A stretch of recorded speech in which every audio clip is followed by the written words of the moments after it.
வணக்கம் மாணவர்களே. நாங்கள் தொடர்ந்து இந்த பண நிரம்பல்ல வந்து பார்த்த நாங்கள் கடந்த நாங்கள் வகுப்பில் பார்த்தது மத்திய வங்கி தொடர்பான விடயங்கள் பார்த்த நாங்கள். மத்திய வங்கியை தொடர்ந்து நாங்கள் பார்க்க வேண்டிய விடயம் வந்து இந்த மத்திய வங்கி போல காணப்படுகிற வங்கி ஒன்று நாங்கள் பார்க்கணும். அதாவது சொல்றது ஃபெடரல் ரிசர்வ் பேங்க்ஸ் என்று பார்க்கணும்.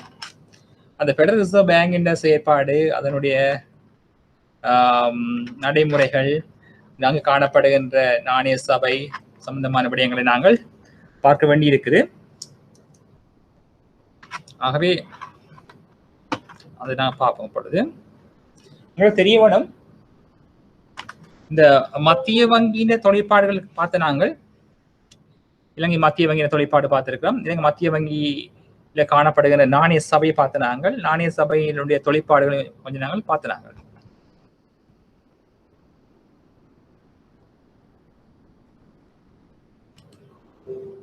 ஆகவே இதுதான் சொல்றது பிள்ளைகள், எங்களோட இந்த ஃபெடரல் ரிசர்வ் பேங்க்னு சொல்றது பிள்ளைகள். இந்த ஃபெடரல் ரிசர்வ் பேங்க்ஸ் தான் வந்து இந்த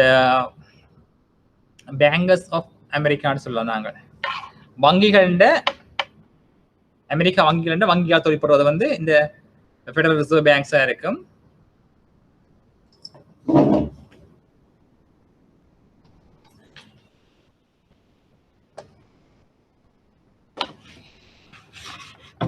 இந்த ஃபெடரல் ரிசர்வ் பேங்க்ஸ் வந்து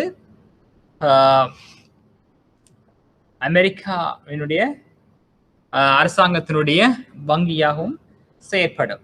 உங்களுக்கு தெரியும், அமெரிக்காவில் வந்து 50 ஸ்டேட் இருக்குன்னு சொல்லி தெரியும் உங்களுக்கு. 50 மாநிலங்கள் இருக்கும். 50 மாநிலங்கள் இருக்குது. ஆகவே அங்கே காணப்படுகின்ற அனைத்து வங்கிகளுக்கு எல்லாம் வந்து தலைமை வங்கியாக வந்து இந்த ரிசர்வ் பேங்க்ஸ் செயற்படும்.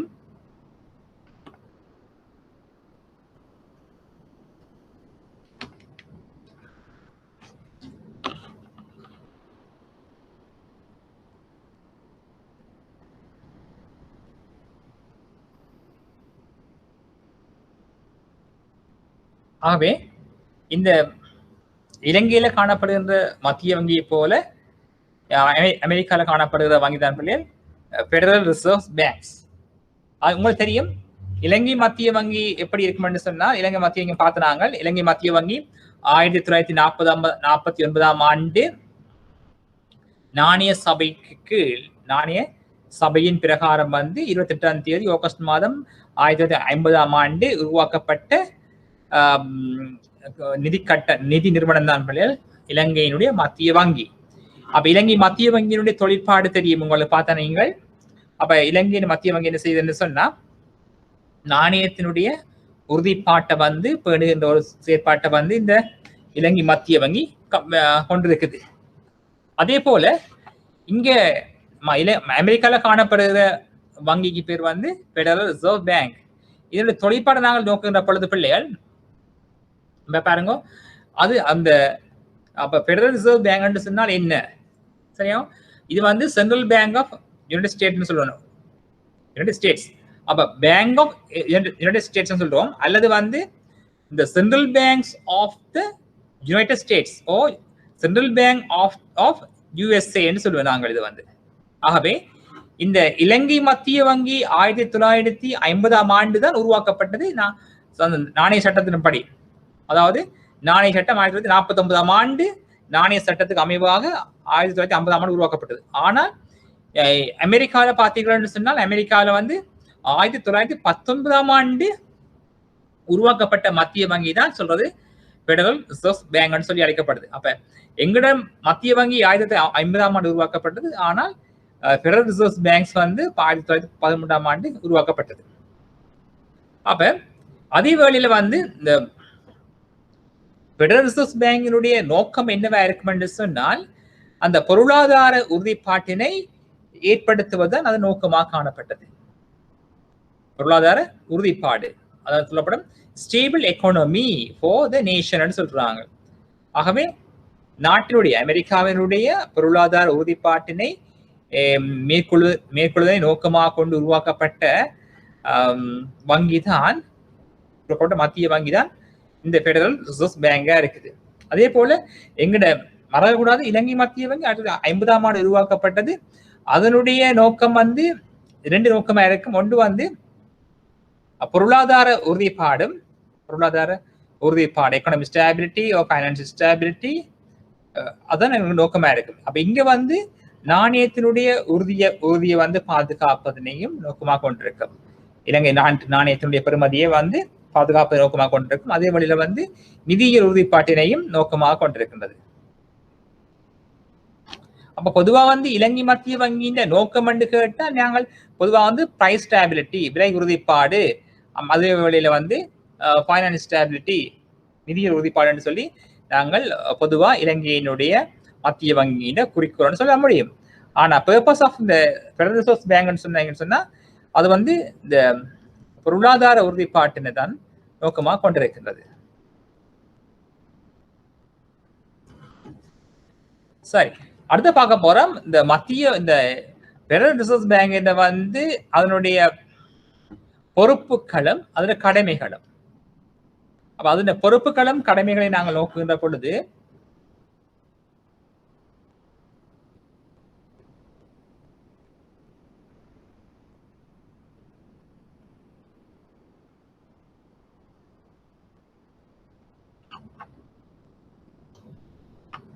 பொறுப்புகளும் நாங்கள் கடமை அடிப்படையில் நாங்கள் நோக்குகின்ற பொழுது முதலாவது சொல்லலாம் நாங்கள் அந்த ஃபெடரல் ரிசர்வ் பேங்க் என்ன செய்யும் என்று சொன்னால் நாணய கொள்கையை வந்து நடைமுறைப்படுத்துதல், அதாவது மானிட்டரி பாலிசியை வந்து நடைமுறைப்படுத்துகின்ற வங்கியாக வந்து இந்த ஃபெடரல் ரிசர்வ் பேங்க்ஸ் வந்து காணப்படுகிறது.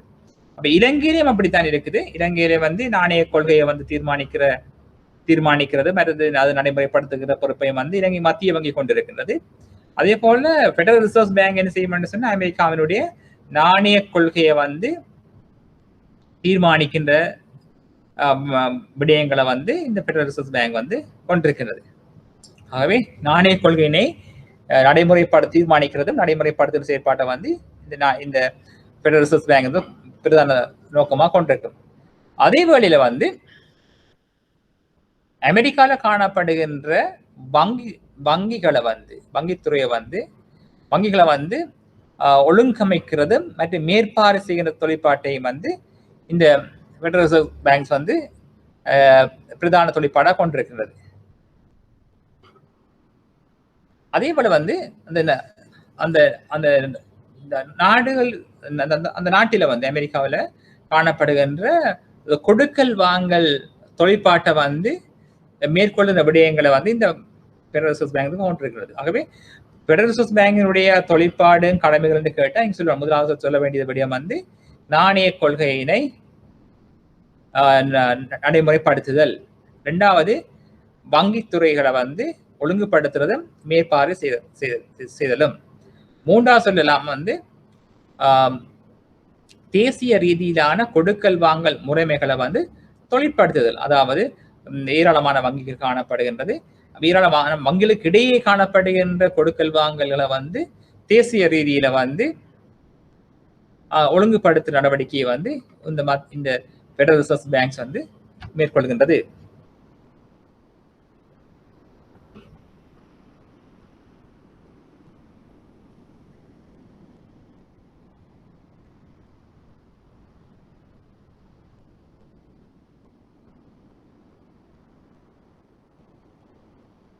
ஆகவே அடுத்தபடி இதை பார்க்கலாம். நாங்கள் போர்ட் ஆஃப் கவர்னர்ஸ் என்று இருக்கிறோம். அது ஃபெடரல் ரிசர்வ் பேங்க்ஸ்ல வந்து நாங்கள் பார்க்க வேண்டிய விடயம் வந்து போர்ட் ஆஃப் கவர்னர்ஸ், அதாவது நாணய சபை. இந்த ஃபெடரல் ரிசர்வ் பேங்க்ல காணப்படுகின்ற அந்த ஒழுங்கமைப்பை நாங்கள் பார்க்கின்ற பொழுது, சிஸ்டம் ஸ்ட்ரக்சர் சொல்லி கட்டமைப்பை நோக்குகின்ற பொழுது போர்ட் ஆஃப் கவர்னர்ஸ் என்று இருப்பினும், மற்றது வந்து 12 ரிசர்வ் பேங்க்ஸ் இருக்கும். அதே போல இந்த ஓப்பன் மார்க்கெட் கமிட்டி ஒன்று இருக்குது. அதாவது நாங்கள் முதல்ல சொல்ல வந்து சுமாரது வந்து மத்திய வங்கியின ஆளுநர், மத்திய வங்கி இந்த ஃபெடரல் ரிசர்வ் பேங்க் வந்து ஆளுநர் காணப்படுவினம்.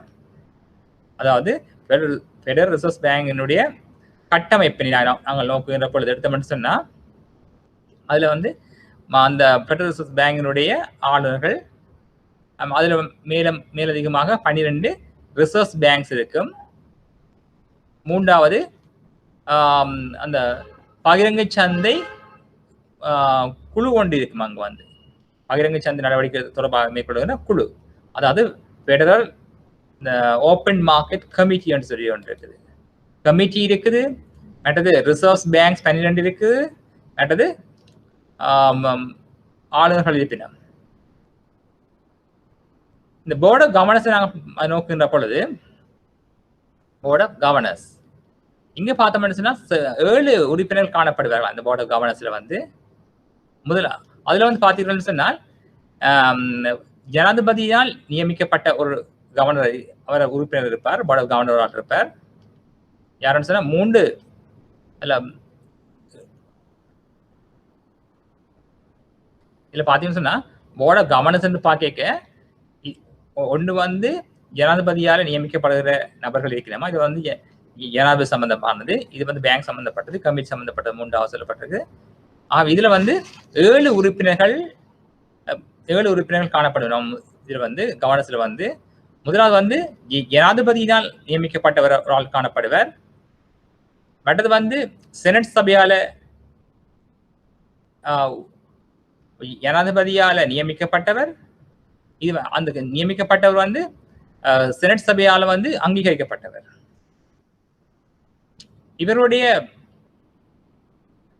இவர்கள் வந்து 14 வருடங்களை வந்து பணிக்காலமா காணப்படும். 14 ஆண்டுகள் வந்து தொடர்ச்சியாக வந்து இந்த போர்ட் ஆஃப் கவர்னன்ஸ்ல வந்து இருக்கக்கூடிய மாதிரி இருக்கும்.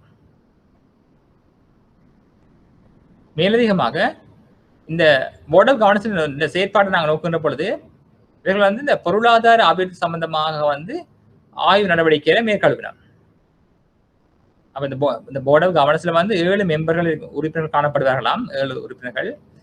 அதுல வந்து ஜனாதிபதியினால் நியமிக்கப்படுவினம், அவர்கள் பேர்ந்து செனட் சபையால வந்து உறுதியாக்கப்படுவார்கள், கன்ஃபார்ம் பண்ணப்படுவினம். செனட் சபையால் உறுதி அனுமதிக்கப்படுவார்கள், கன்ஃபார்ம் உறுதியாக்கப்படுவார்கள். செனட் சபையினால வந்து ஏற்றுக்கொள்ளப்பட்டவர்களாக காணப்பட வேண்டும். இவருடைய காலம் வந்து 14 வருடத்தை கொண்டிருக்கும். அடுத்து இவருடைய நாங்கள் தொழிற்பாட்டை நாங்கள் நோக்குகின்ற பொழுது, இவர்கள் வந்து பொருளாதார அபிவிருத்தி சம்பந்தமான விடயங்களை வந்து ஆய்வு செய்வர்களாக காணப்படுவார்கள். அடுத்ததாக வந்து இந்த supervising and regulating the operation of federal reserve banks, மேலதிகமாக வந்து இந்த ஃபெடரல் ரிசர்வ் பேங்க வந்து பேங்கினுடைய மேற்பார்வை செய்தல் மற்றும் ஒழுங்குபடுத்தல் தொழிற்பாடுகளை வந்து மேற்கொள்ளுகிற நடவடிக்கைகள் வந்து இவர்கள் வந்து மேற்கொள்வார்கள். மேலதிகமாக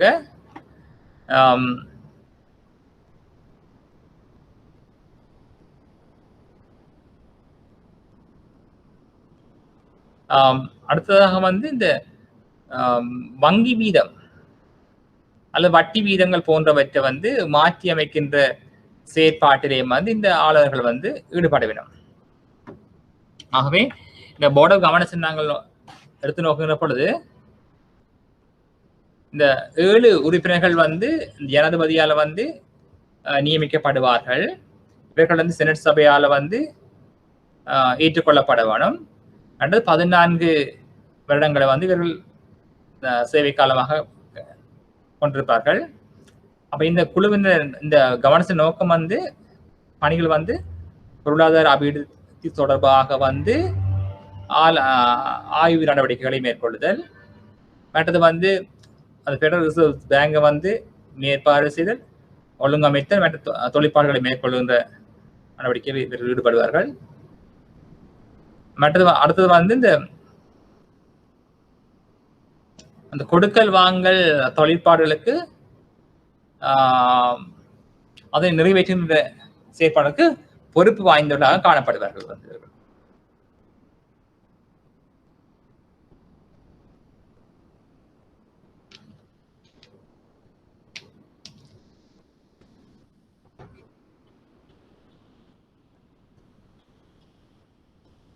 மேலதிகமாக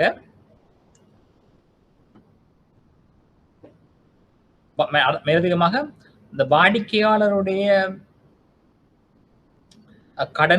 கடன் பாதுகாப்பு சட்டங்களை வந்து நிர்வகிக்கின்ற செயற்பாட்டிலேயும் வந்து இந்த ஆளுநர்கள் வந்து கரிசனை கொண்டிருப்பார்கள். அடுத்ததாக வங்கி ஒதுக்கங்கள், வங்கிகளுடைய சட்டப்படியான ஒதுக்கங்கள் தொடர்பாக மாற்றங்களை மேற்கொள்வதற்கு இவர்களுக்கு அதிகாரம் இருக்கு. அது மேலதிகமாக ஃபெடரல் ரிசர்வ் பேங்க் மற்றும் ஏனைய நிதி நிறுவனங்களை வந்து மேற்பார்வை செய்ய நடவடிக்கையிலையும் வந்து இவர்கள் ஈடுபடுவார்கள். மற்றது இந்த வங்கி வீதங்கள், வட்டி வீதங்கள் போன்றவற்றை வந்து மாற்றியமைக்கின்ற பொறுப்பு இவர்கள் தான் சாரும்.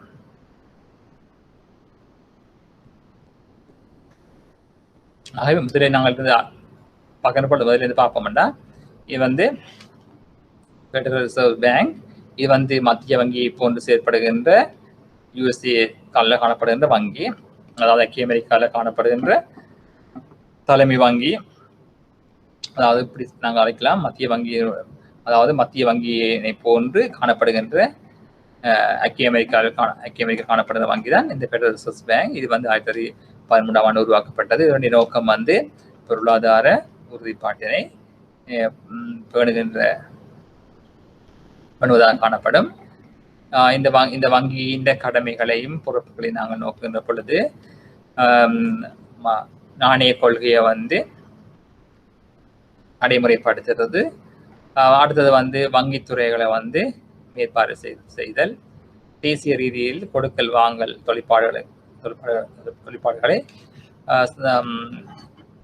ஒழுங்கமைத்தல். இதுல வந்து இந்த கட்டமைப்பை நாங்கள் நோக்குகின்ற பொழுது, நாங்கள் நோக்குகின்ற பொழுது, கட்டமைப்பை நாங்கள் பார்க்கின்ற பொழுது இதுல வந்து ஆளுநர்கள் காணப்படுவார்கள். மேலதிகமாக 12 ரிசர்வ் பேங்க்ஸ் வந்து காணப்படும். அதே போல வந்து இங்க வந்து பகிரங்க சந்தை குழு ஒன்று 3 பிரிவான அமைப்புகள் வந்து இந்த ஃபெடரல் ரிசர்வ் பேங்க்ல வந்து கட்டமைப்பில் காணப்படும். இங்கே போர்ட் ஆஃப் கவர்னன்ஸ் நாங்கள் நோக்குகின்ற பொழுது 7 கவர்னன்ஸ் இருப்பினும் இவர்கள் வந்து ஜனாதிபதியால் தீர்மானிக்கப்பட்டு செனட் சபையால் வந்து அங்கீகரிக்கப்பட்டவர்களாக காணப்படுவதுடன் இவர்கள் 14 வருட சேவை காலத்தை கொண்டிருப்பார்கள்.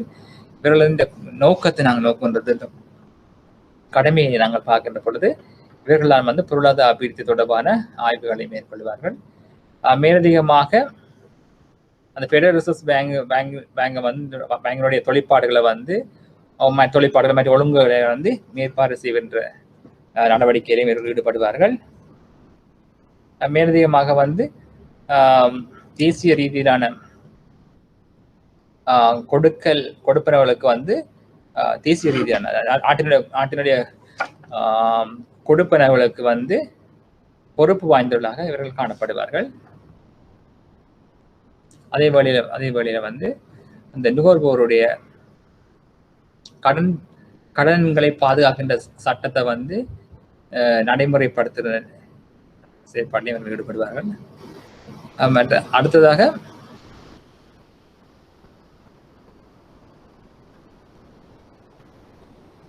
அரசாங்கத்தினுடைய சார்பில் வந்து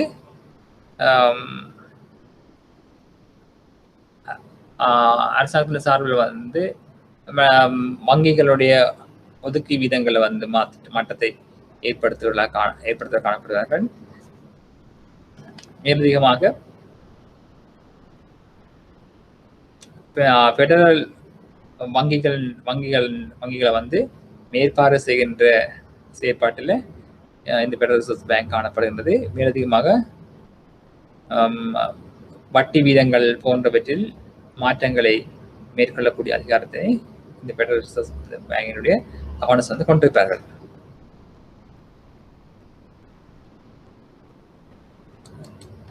இது வந்து அமெரிக்கா காணப்படுகின்ற மாநிலங்கள். அப்ப இந்த மாநிலங்கள்ல வந்து காணப்படுகின்ற ஃபெடரல் ரிசர்வ் பேங்க் வந்து இது காணப்பட்டிருக்குது. இங்க சுமாராக 50 மாநிலம் காணப்படும். ஆகிய முக்கியமான பிரபலியமான பிராந்தியங்கள்ல வந்து இந்த வங்கியை நாங்கள் அவதானிக்கக்கூடிய மாதிரி காணப்படும்.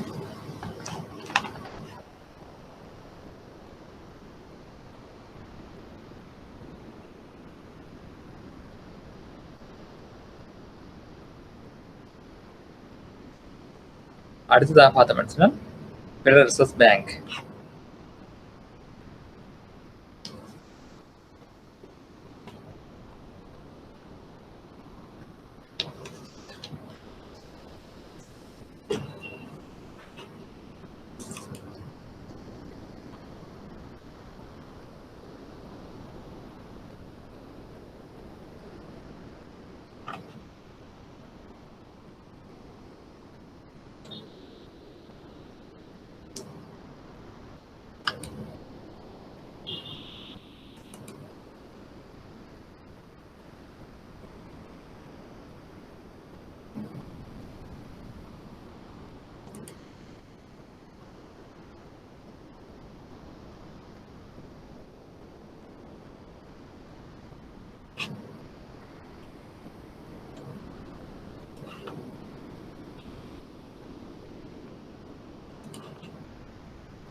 இதில் பார்ப்போம் நாங்கள் இந்த 50 மாகாணங்கள்ல வந்து 50 மாகாணங்கள் வந்து இங்க இந்த அமெரிக்கால காணப்படுகிறது.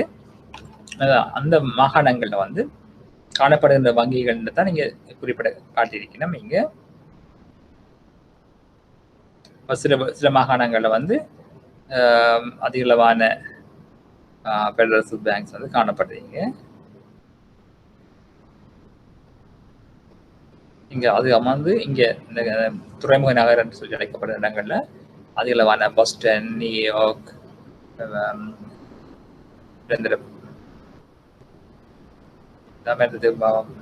இங்க வந்து காணப்படுகிறோம்.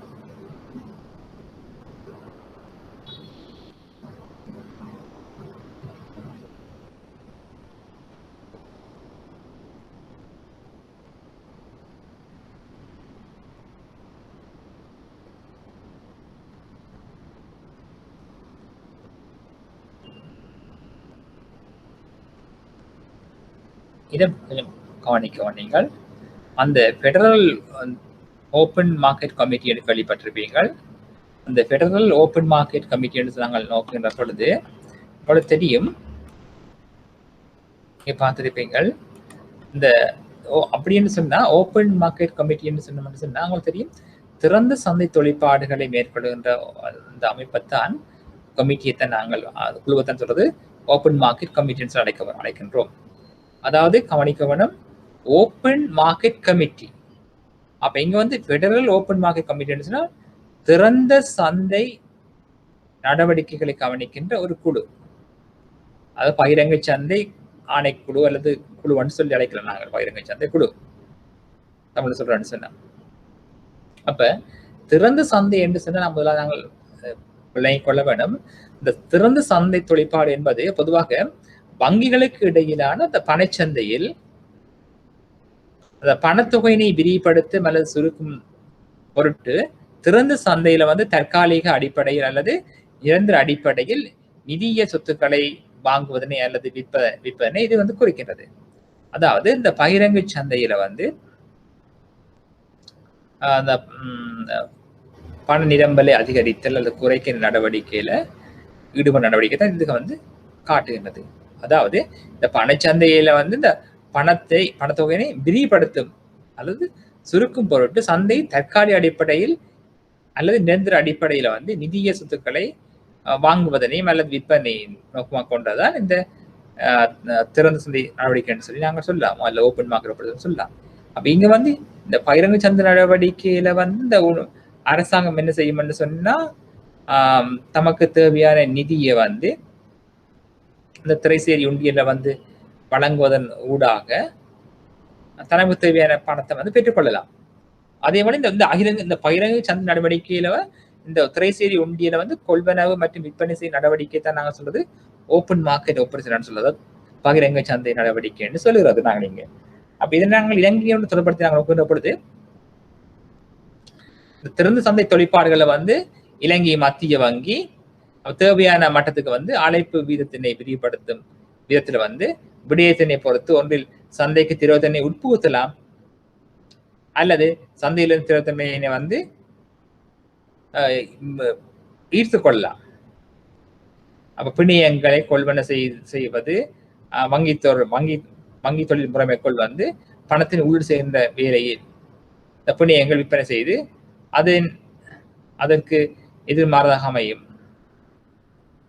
அப்ப சட்டத்துல வந்து 91வது பிரிவுல வந்து பரிவர்த்தனை செய்யப்பட்டிருக்கு எப்படின்னு சொன்னா இலங்கை மத்திய வங்கி பகிரங்க சந்தை நடவடிக்கைகள் வந்து பிணைகளை வந்து கொள்வன செய்து விற்பனை செய்து திறந்த சந்தை தொழிற்பாடுகளையும் மேற்கொள்வதற்கு இது வந்து எப்பொழுதும் வந்து கடைபிடிக்கிற நடவடிக்கை காணப்படுகிறது.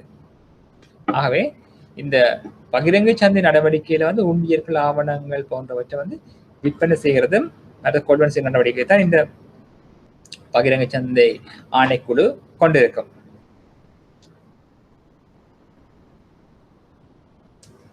ஆகவே இந்த பகிரங்க சந்தை நடவடிக்கையில ஊடாக வந்து இந்த பல படிமுறைகள் பின்பற்றப்படுது. ஒன்று வந்து அந்த அந்த திரவத்தன்மை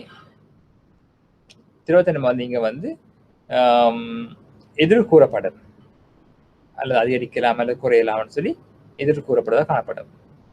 அடுத்து வந்து இந்த ஏலவிப்பெண் நடத்துவதா என்பது பற்றி அவ்வாறு நடத்தப்படத்து அதன் வகை அளவு மற்றும் முயற்சி பற்றி தீர்மானிப்பதற்காக நாளந்த நாணய தொழிற்பாடு குழு கூட்டத்தில் வந்து பங்கேற்பினர். ஆகவே நாணயம் வந்து வீழ்ச்சியடைகின்ற பொழுது அந்த இந்த நாட்டு நாணயத்தை வந்து நாங்கள்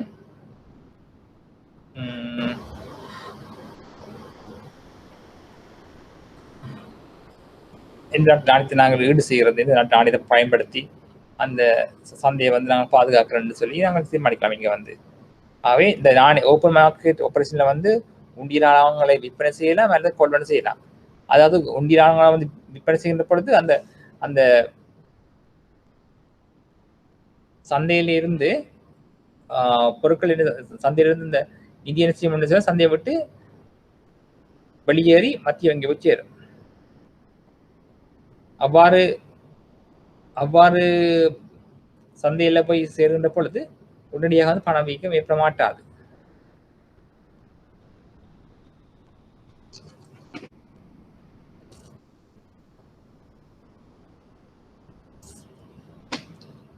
நல்லது பள்ளி நாங்கள் இந்த ஓப்பன் மார்க்கெட் சம்பந்தமாக நாங்கள் பார்ப்போம். அதாவது இந்த பகிரங்க சந்தை நடவடிக்கையில வந்து அந்த மத்திய வங்கி அல்லது ரிசர்வ் பேங்க் என்ன செய்யும்னு சொன்னா சந்தையில வந்து அவற்றினை விற்பனை செய்யலாம் அல்லது கொள்வனை செய்யலாம். ஆகவே இந்த திறந்த சந்தையில் வந்து மத்திய வங்கி அல்லது பிற ரிசர்வ் பேங்க்ஸ் வந்து அந்த திரைசேரி உண்டியில வந்து கொள்வனவு செய்தல் மற்றும் விற்பனை நடவடிக்கையில் ஈடுபடுவதே நாங்கள் இந்த திறந்த சந்தை நடவடிக்கை என்று நாங்கள் அழைப்போம். இதனுடைய படிமுறை நாங்கள் நோக்குகிற பொழுது வந்து பிள்ளைங்க அந்த சந்தையில காணப்படுகின்ற திரவத்தன்மையை வந்து மாற்றி அமைக்கின்ற செயற்பாடுல வந்து இது வந்து ஈடுபடுவினர். அதாவது திரவத்தன்மை அதிகரிக்கவும் முடியும், திரவத்தன்மையை குறைக்கவும் முடியும். எவ்வாறுன்னு சொன்னா இந்த திரைசேரி உண்டியில வந்து மத்திய வங்கி திரைசேரி உண்டியில வந்து மத்திய வங்கி வந்து விற்பனை செய்கின்ற பொழுது அந்த பொதுமக்கள் மற்றது வணிக வங்கிகள் எல்லாம் வங்கிகள் சேர்ந்து அவற்றை வந்து கொள்வனவு செய்வினர். அப்படி கொள்வனவு செய்கின்ற பொழுது பொதுமக்களுடைய கையில் உள்ள காசு என்ன செய்ய பார்க்கணும்னு சொன்னா குறைவடையும்.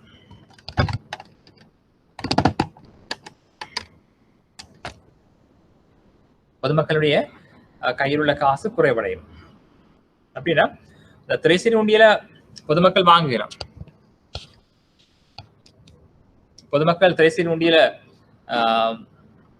மத்திய வங்கி விற்பனை செய்கின்ற பொழுது அவர் வந்து கொள்வனவு செய்வினார். இப்படி கொள்வனவு செய்கின்ற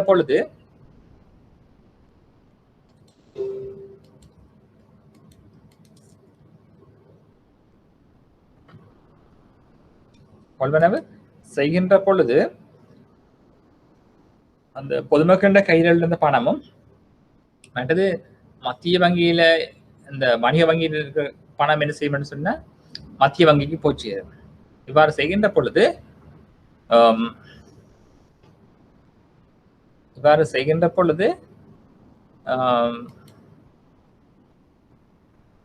இவ்வாறு மத்திய வங்கி வந்து பணம் போய் சேரும். மத்திய வங்கி பணம் போய் சேருகின்ற பொழுது நாட்டில் அல்லது சுற்றுவட்டத்தில் வந்து பணத்தினுடைய அளவு வந்து குறைவடையும். இவ்வாறு குறைவடைகின்ற பொழுது திரவத்தினை வந்து குறைவடையும். அதே வேளையில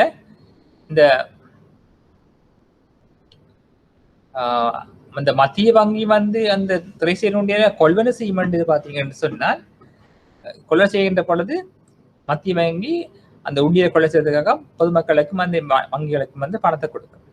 இவ்வாறு பணத்தை கொடுக்கின்ற பொழுது உண்டியல் வந்து திரைசீர் உண்டியல் மத்திய வங்கியிடம் போகும், பணம் வந்து பொதுமக்கள் கையிலையும் மற்றது நிறுவன கையிலையும் சேரும்.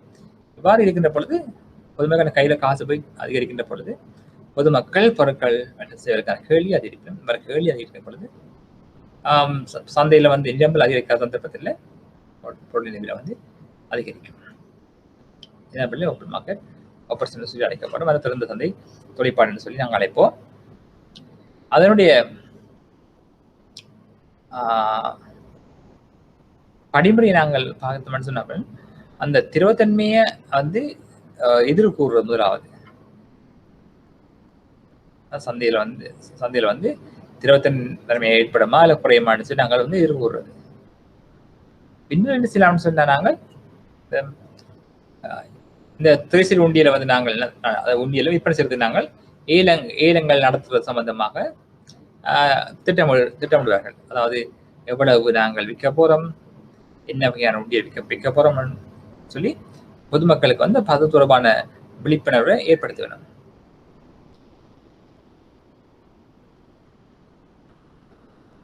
அதன் பின்னர்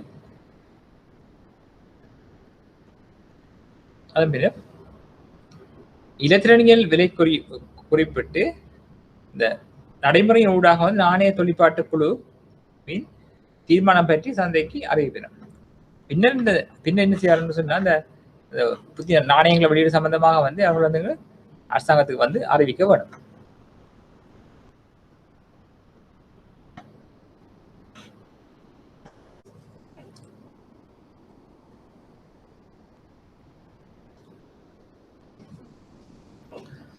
ஆகவே இந்த திறன் சந்தை நடவடிக்கையில இந்த திரவத்தன்மையை வந்து மாற்றி அமைக்கிறதுக்கு வந்து தீர்மானங்களை மேற்கொள்வார்கள்.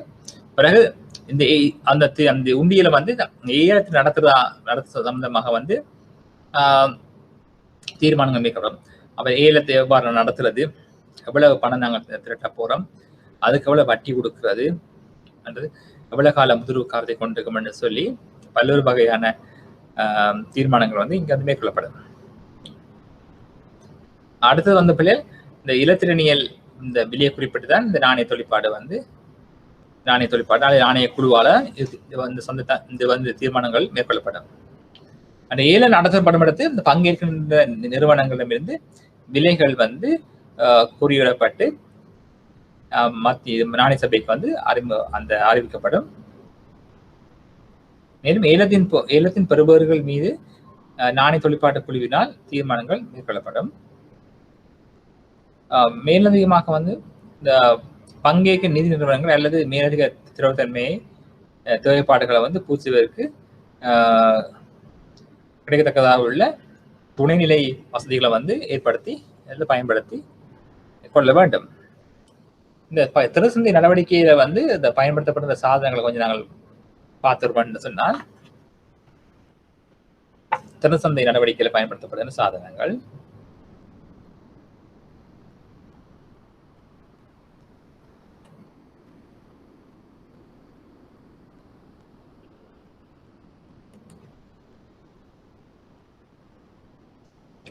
இங்க வந்து இந்த முக்கியமா 3 வகையான திறன் சந்தை ஏலங்கள் காணப்படுகின்றன. அதாவது மீள்கொள்வனவு. அதாவது மீள்கொள்வனவு என்று சொன்னால் நாங்கள் விற்பனை செய்யப்பட்டது நாங்கள் மீண்டும் கொள்ள செய்வதாக காணப்படும். அடுத்தது வந்து நேர்மாற்று மீள்கொள்வன் அழைக்கப்படுது. ஏலங்கள், திரைசேரி உண்டியர்கள் கொள்வனை செய்வது மற்றும் விற்பனை செய்வதற்காக உடனடி ஏலங்கள் மற்றும் வெளிநாட்டு செலாவணி பரஸ்பர பரிமாற்றங்கள் ஏலங்கள் பெருக்கு முறை மீதான விலை குறிப்பீடுகளாகவும் பெருக்க விலைமுறை குறிப்பீடுகளாகவும் குறிப்பிட்டு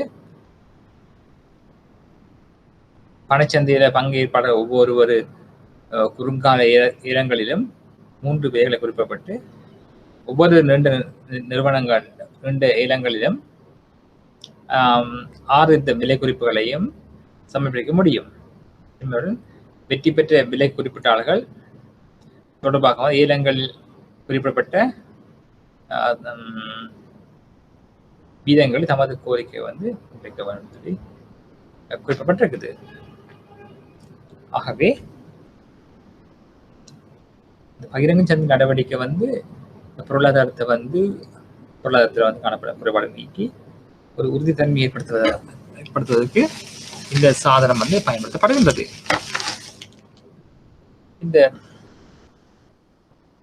அமெரிக்காவுடைய நாணய கொள்கையை வந்து இந்த மாற்றி அமைக்கிறது வந்து பயன்படுத்தப்படுகின்ற சாதனம் தான் கருவித்தான் ஓப்பன் மார்க்கெட் கமிட்டி என்று அழைக்கப்படுறது. இந்த இது வந்து குழு இங்க வந்து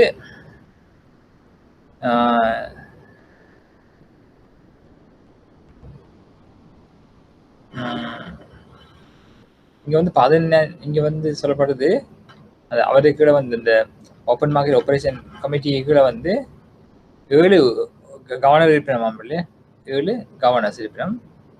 அப்ப எல்லா கவர்னர்ஸும் வந்து இங்க ஈடுபட வேணும்.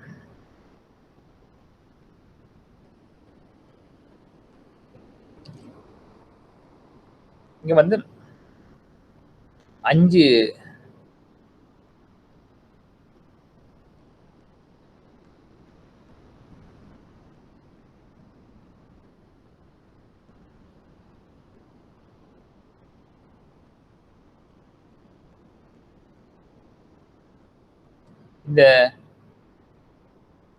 இந்த குழுவில வந்து அதாவது பகிர்ந்து சந்தை குழுவில வந்து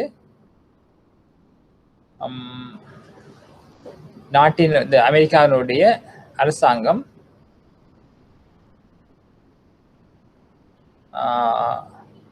நாணய கொள்கையை வந்து தீர்மானிக்கும். ஆகவே நாணய கொள்கை வந்து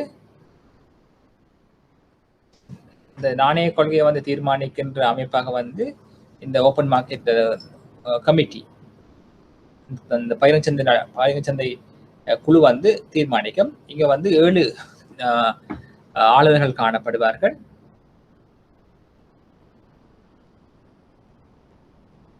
இங்க வந்து 5 ஜனாதிபதிகள் வந்து 5 ஜனாதிபதிகளும் உள்ளடக்கப்படுவார்கள். இங்க வந்து நியூயார்க் மற்றும் 4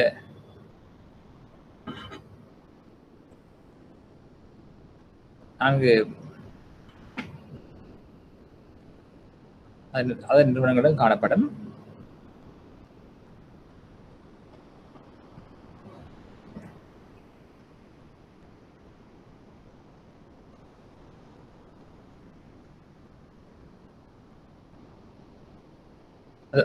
இன்னும் மேலதிகமாக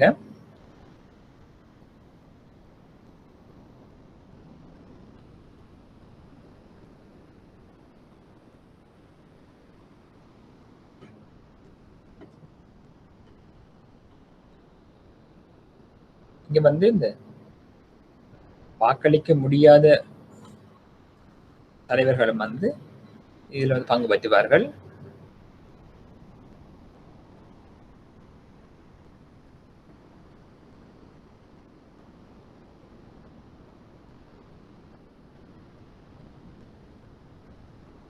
பொதுவா வந்து இங்க வந்து இண்டஸ்ட்ரி வந்து மிகவும் குறைந்து மட்டும்தான் காணப்படும். அதே போல ஆண் பெண் வந்து இந்த நினைக்க வேண்டும்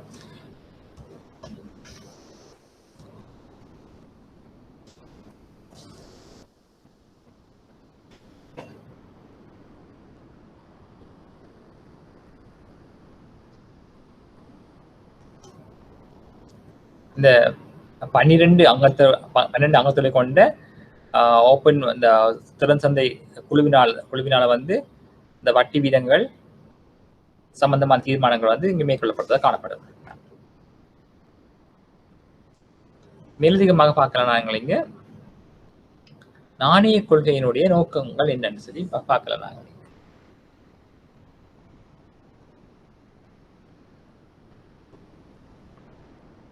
நாணய கொள்கையின் நோக்கத்தை நாங்கள் நோக்குகின்ற பொழுது மிகவும் பிரதானமாக 3 வகையான கொள்கையை வந்து இந்த நாணய கொள்கை கொண்டிருக்கின்றது.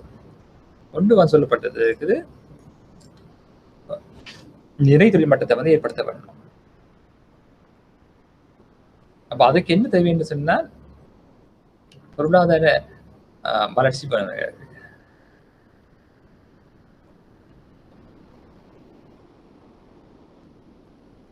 அதுக்கு என்னவா இருக்கும்னு சொன்னா விலை உறுதிப்பாடு முக்கியமா இருக்கும். இப்ப எல்லாம் வந்து ஒன்றொன்று தொடர்பு தான் காணப்படுது. நாணய கொள்கையினுடைய தொழிற்பாடுகளை முதலாக சொல்லலாம்.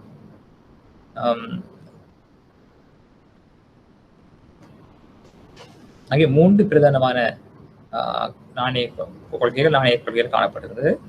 ஒன்று நெடுதல் மட்டம், இன்னொன்று விலை உறுதிப்பாடு, மூன்றாவது வந்து சொல்லப்படுது பொருளாதார வளர்ச்சி. மூன்றையும் கொஞ்சம் பாருங்க. இந்த பெடரல் ரிசர்வ் பேங்க் வந்து 3 பிரதான தொழிற்பாடுகளை கொண்டிருக்கும். அந்த நாணய கொள்கை வந்து அந்த நாணய கொள்கையின் நோக்கத்தை நாங்கள் நோக்கின்ற பொழுது முதலாக சொல்லப்படுது வந்து நிறை தொழில் மட்டத்தினை ஏற்படுத்துதல். நிறை தொழில் மட்டம் என்று சொன்னால் இந்த ஊழியமானது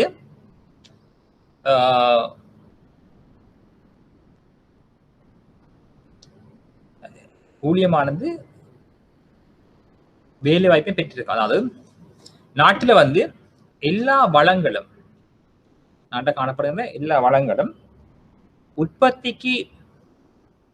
செயற்பாட்டுக்கு பங்களிப்பு செய்வ காணப்படும். அதாவது நாங்கள் பார்ப்போம் இங்க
இங்க பாத்தீங்கன்னு சொன்னா முதலாவது அதாவது இந்த மானிட்டரி பாலிசிட்ட வந்து 3 பிரதான குறிக்கோள்களை நாங்கள் பார்க்கலாம். அப்ப இந்த இலங்கைக்கும் பொருந்து, இலங்கை மத்திய வங்கிக்கும் பொருந்து பெடரல் ரிசர்வ் பேங்கினுடைய 3 பிரதான பொருளாதார குறிக்கோள்கள். அந்த முதலாவது குறிக்கோள் சொல்ல நாங்கள் அதாவது விலை உறுதிப்பாட்டினை மேற்கொள்ளுதல். இந்த விலை உறுதிப்பாடு வந்து முக்கியமாக காணப்படும். நாங்க இலங்கை மத்திய வங்கியின் நிலையும் பார்த்தனாங்க சொல்லப்படுது பிரைஸ் ஸ்டேபிலிட்டி. அந்த விலை உறுதிப்பாடு வந்து முக்கியத்துவம் காணப்படுது. இந்த விலை உறுதிப்பாடு என்று சொன்னால் நாங்கள் கவனிக்கலாம், நாட்டினுடைய பொதுவிலை மட்டமானது உறுதியாக இருத்தல் வேண்டும். அந்த அவ்வாறு இருப்பதுன்னு சொன்னால் நாட்டில வந்து விலை மட்டமானது உறுதியாக இருக்க வேணும். இதை மேலும் கூறுவதாயின் பணவீக்கமானது உறுதியாக இருக்க வேண்டும். நாட்டினுடைய பொது விலை மட்டமானது தளம்பல் அடையாமல் இருக்க வேண்டும். அப்ப குறுங்காலத்தில் விலைகள் அதிகரிக்காத வகையில் இருக்க வேண்டும். ஆகவே நாட்டினுடைய பொது விலை மட்டம் உறுதியானதாக இருக்க வேண்டும். இங்க விலை தளம்பல் இல்லாத நிலைமை காணப்பட வேண்டும். எனவே பணவீக்கமற்ற நிலைமையினை கொண்டிருக்க வேண்டும். அப்ப இந்த விலை உறுதிப்பாடு மிக மிக மிக முக்கியமானதாக காணப்படும். இந்த விலை உறுதிப்பாடு நிலையான வருமானம் பெறுகின்ற மக்களை அதிகம் பாதிப்பதாக காணப்படுகின்றது. அதாவது விலை உறுதிப்பாடு இல்லாத நிலைமை. எனவேதான் இந்த விலை உறுதிப்பாடு இல்லாத நிலைமை நாட்டினுடைய பொருளாதாரத்தை பொருளாதாரத்தின் எல்லா துறைகளையும் பாதிக்கும். தெரியும், விலை உறுதிப்பாடு சொன்னா அந்த எக்ஸ் என்ற பொருளின் விலை $10 சொல்லுவாங்க. பிறகு எக்ஸ் டாலர் எக்ஸ் $20 மாறுது. விலை அதிகரிக்கும். 10 இருந்து 20 போகும் சொன்னா விலை அதிகரிக்குது. இவ்வாறு விலை அதிகரிக்கின்ற பொழுது நிலையான வருமானம் பெறும் பிரிவில அதிகம் பாதிப்படை செய்யும். ஏன்னு சொன்னா அவரோட வருமானம் உறுதியாக இருக்கும். ஆனா இவர்கள் கொள்வன் செய்த பொருட்கள் விலை அதிகமாக காணப்பட்டால் அவர்களுடைய அந்த வருமானத்தை கொண்டு, நிலையான வருமானத்தை கொண்டு கொள்வன் செய்யக்கூடிய ஆற்றல் குறைவடையும். இதனால அவருடைய கொள்வன ஆற்றல் குறைந்து அவருடைய வாழ்க்கை தரம் வீழ்ச்சி அடையும். எனவே இவர்களுடைய வறுமையின் அளவு அதிகரிக்கும். இதனால அரசாங்கத்தை இவர்கள் எதிர்பார்க்க வேண்டிய நிலைமை ஏற்படும். இதனால அரசாங்கத்துக்கு அரசாங்க சமூக நல செலவுகளை மேற்கொள்ள வேண்டியது. ஆகவே இந்த விலை உறுதிப்பாடு அற்ற நிலைமை உற்பத்தி துறையையும் பாதிக்கும், ஏற்றுமதி துறையை பாதிக்கும். ஏற்றுமதி துறை எவ்வாறு பாதிக்கும் என்று சொன்னா, இந்த உள்நாட்டுல விலை உறுதியில்லா சந்தர்ப்பத்துல பொருட்கண்ட விலை அதிகரிக்கின்ற பொழுது இந்த ஏற்றுமதி பொருளை நாங்கள் உள்நாட்டு உற்பத்தி செய்கின்ற பொழுது அதுக்குரிய உற்பத்தி செலவு அதிகரிக்கும்.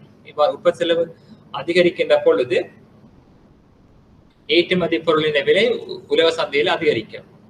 இவ்வாறு ஏற்றுமதி பொருளின் விலை உலக சந்தையில அதிகரிக்கின்ற பொழுது எங்களோட பொருளுக்கான கேள்வி குறையும். குறைகின்ற பொழுது ஏற்றுமதி வருமானம் குறையும். எனவேதான் நாங்கள் அவதானமா இருக்க வேண்டும். விலை உறுதிப்பாடு மிக முக்கியமான கொள்ளப்படுது. எங்க சொன்னா இந்த பெடரல் ரிசர்வ் பேங்கினுடைய நாணய கொள்கையில முக்கியத்துவம் காணப்படுது. முதலாவது சொல்லப்படுது விலை உறுதிப்பாடு. விலை உறுதிப்பாடு முக்கியமாக சொல்லப்படுது. விலையானது உறுதித்தன்மை வாய்ந்ததாக காணப்படணும். இங்க சொன்னா பெடரல் ரிசர்வ் பேங்கின அந்த நாணய கொள்கையில நாணய சபையில நாணய கொள்கையில முக்கியத்துவமாக காணப்படுது. இரண்டாவது நிறைதொழில் மட்டம் சொல்லி அழைக்கப்படுது. நிறைதொழில் மட்டம் உறுதியாக இருக்க வேண்டும். இப்ப நிறைதொழில் மட்டம் என்று சொன்னா உங்களுக்கு தெரியும், நீங்கள் இந்த உற்பத்தி சாத்திய வலையில இப்படி குறிக்கிறது சாத்திய வலையில ஒரு புள்ளியில குறித்து அது நிறைதொழில் மட்டம். இந்த பிபிசி சொல்லுவீங்க, இல்ல பிபிஎஃப் சொல்லுவீங்க, ப்ரொடக்ஷன் பாசிபிலிட்டி ஃப்ரண்ட் கேர் அல்லது ப்ரொடக்ஷன் பாசிபிலிட்டி கர்வ்னு சொல்லுவோம். நம்ம கேர்வ்ல ஒரு புள்ளியை நீங்க குறிக்கீங்கன்னு சொன்னா அந்த சொல்றது நிறைதொழில் மட்டம்.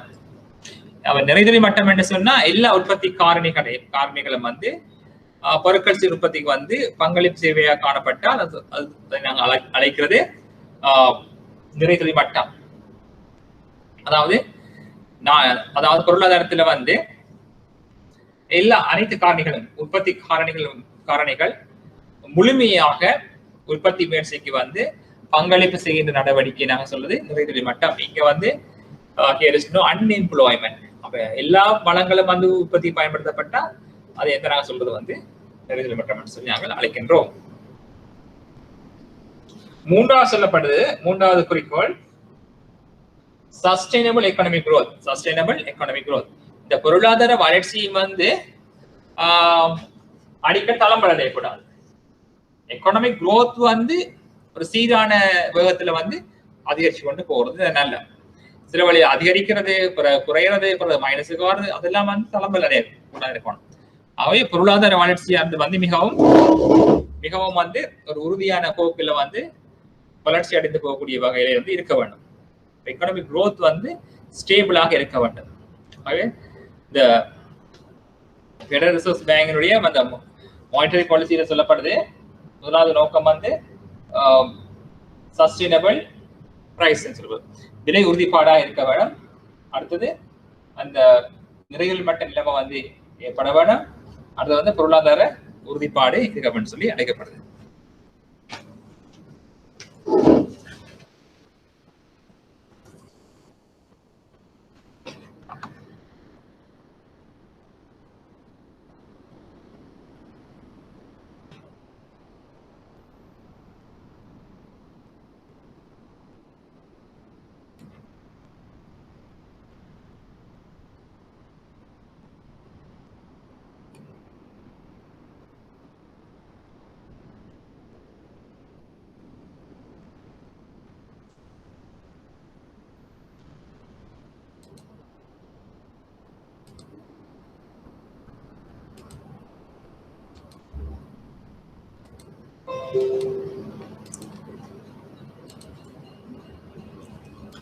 அப்ப இங்க பார்த்து நாங்கள் அந்த நாணய கொள்கையினுடைய நோக்கங்கள் பார்த்து நாங்கள்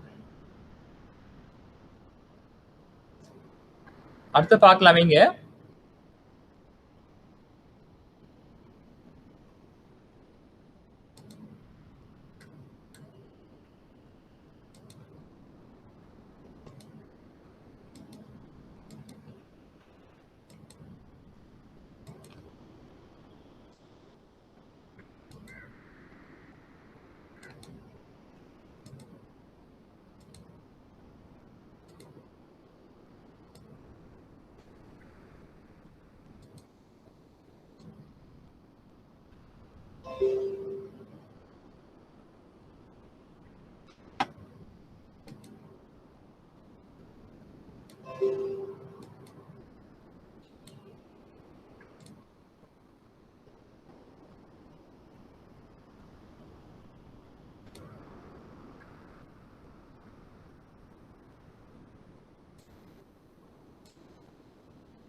அப்ப நான் இங்க பார்க்கிறோம் அந்த நாணய கொள்கையினுடைய கருவிகள். இப்ப நாணய கொள்கையை வந்து நடைமுறைப்படுத்துறதுக்கு பயன்படுத்தப்படுகின்ற கருவிகள் என்று சொல்லி கேட்பினோம். அப்ப நாங்க உங்களுக்கு தெரியும் நாணய கொள்கையில பயன்படுத்தப்படுகின்ற கருவிகள் சொல்லி சொல்லிக்க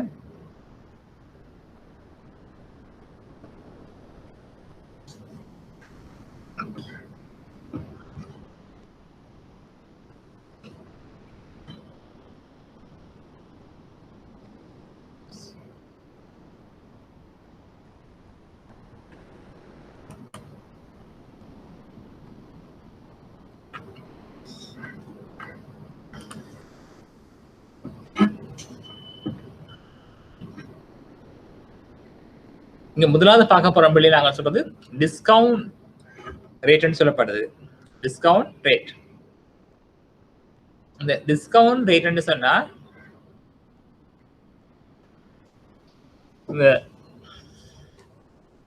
இந்த மத்திய வங்கி அதாவது பெடரல் ரிசர்வ் பேங்க் என்ன செய்யுதுன்னு சொன்னா இந்த வட்டி வீதங்களை மாற்றியமைப்பதன் ஊடாக அந்த குறுங்கால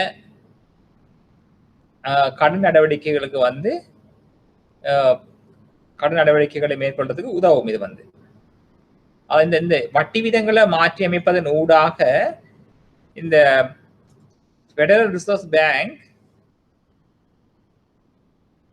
வங்கிகளுக்கு இடையிலான கடன் கொடுக்கல் வாங்கலுக்கு வந்து உதவுது. அதாவது இந்த டிஸ்கவுண்ட் ரேட்டை வந்து அதிகரிக்கின்ற பொழுது அதாவது வங்கிகளுக்கு அதாவது பெடரல் ரிசர்வ் பேங்க் வந்து வங்கிகளுக்கு வழங்குகின்ற கடன்கள் மீதான வட்டியினை மாற்றி அமைக்கின்ற செயற்பாட்டை தான் இந்த டிஸ்கவுண்ட் ரேட்னு சொல்லி நாங்கள் அழைக்கிறோம். அப்ப இதை மாற்றி அமைக்கிறது ஊடாக திரவத்தன்மை வந்து மாற்றமடையும். அப்ப இந்த வட்டி வீதத்தை இந்த வட்டி வீதத்தை வந்து பெடரல் ரிசர்வ் பேங்க் வந்து மாற்றி அமைக்கின்ற பொழுது அடுத்ததாக வணிக வங்கிகள் பொதுமக்களுக்கு வழங்குகின்ற கடன்கள் மீதான வட்டியை வந்து மாற்றி அமைக்கும். ஆகவே திரைசே இந்த மத்திய வங்கி அல்லது பெடரல் ரிசர்வ் பேங்க் வந்து வணிக வங்கிகளுக்கு வழங்குகின்ற கடன்கள் மீது கடன்கள் மீது அந்த அறவிட வட்டி வீதத்தை வந்து மாற்றி அமைக்கும். இதனை மாற்றி அமைப்பதன் ஊடாக வருங்காலத்துல வந்து வணிக வங்கிகள் பொதுமக்களுக்கு வழங்குகின்ற கடன்களை வந்து மாற்றி அமைக்கிறத நடவடிக்கையை மேற்கொள்ளும். அதே போல ரிசர்வ் ரெக்யூர்மெண்ட் சொல்றது வந்து வணிக வங்கிகள் தாங்கள் சேகரிக்கின்ற வைப்புகளில் குறிப்பிட்ட சதவீதத்தை வந்து இந்த வணிக வங்கிகள் அல்லது இந்த வங்கிகள் மத்திய வங்கியில வைப்பு செய்ய வேணும். அதுதான் சொல்லப்படுது ரிசர்வ் ரெக்யூர்மெண்ட் சொல்லி அழைக்கப்படுது. அல்லது சட்டப்படியான ஒதுக்கி வீதம் சொல்லி அழைக்கிறாங்க. டிஸ்கவுண்ட் ரேட் சொன்னா கழிவு வீதம் சொல்லி அழைக்கலாம். கழிவு வீதம் சொல்லுவாங்க. கழிவு வீதம் அதாவது இந்த வட்டி வீதத்தை வந்து மாற்றி அமைத்தல். வட்டி வீதத்தை மாற்றி அமைப்பதன் ஊடாக பெடரல் ரிசர்வ் பேங்க்ஸ் வந்து திரவத்தன்மையில வந்து மாற்றத்தை ஏற்படுத்தும். அதே போல சட்டப்படியான ஒதுக்கி வீதத்தை வந்து இந்த பெடரல் ரிசர்வ் பேங்க்ஸ் வந்து மாற்றி அமைக்கின்ற பொழுது அந்த வங்கிகள் தாங்கள் சேகரித்த வைப்புகளின் ஒரு பகுதியை வந்து குறிப்பிட்ட பகுதியை வந்து மத்திய வங்கியில வைப்பு செய்ய வேண்டும் என்று சொல்லி உள்ள ஒரு கடப்பாடுதான் இந்த ரிசர்வ் ரெக்யூர்மெண்ட் சொல்லுவாங்க. சட்டப்படி ஒதுக்கி வீதம் அதை நாங்கள் இலவச வழங்கப்படுத்தலாம்.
இப்ப நாங்க இங்க ஓபன் மார்க்கெட் ஆபரேஷன் நாங்க நோக்கின்ற பொழுது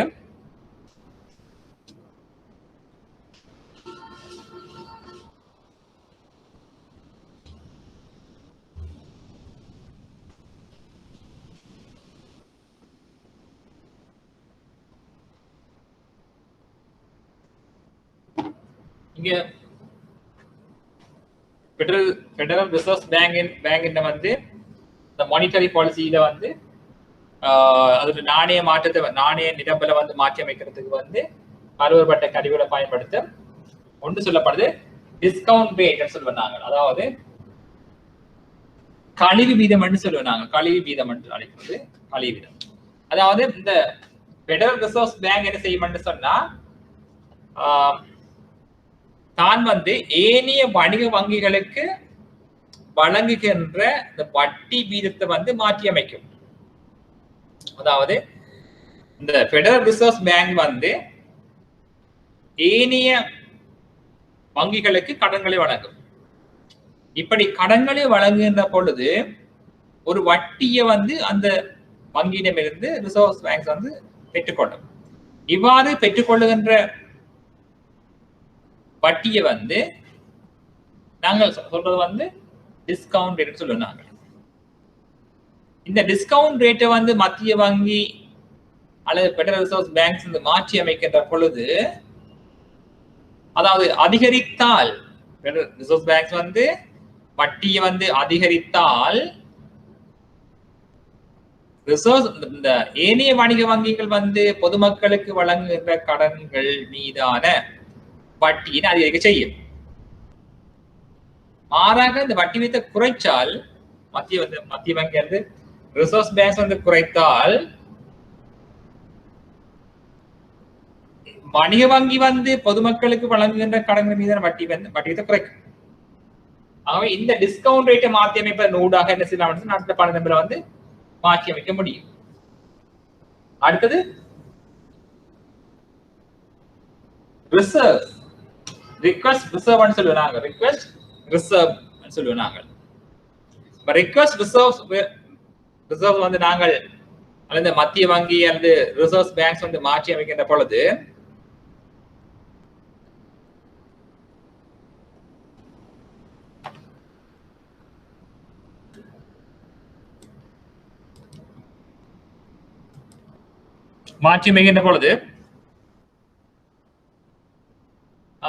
நாட்டில் வந்து பண நிலைமை மாற்றம் அடையும். எவ்வாறு என்றால், இந்த வணிக வங்கிக்கு வருகின்ற வைப்புகளில்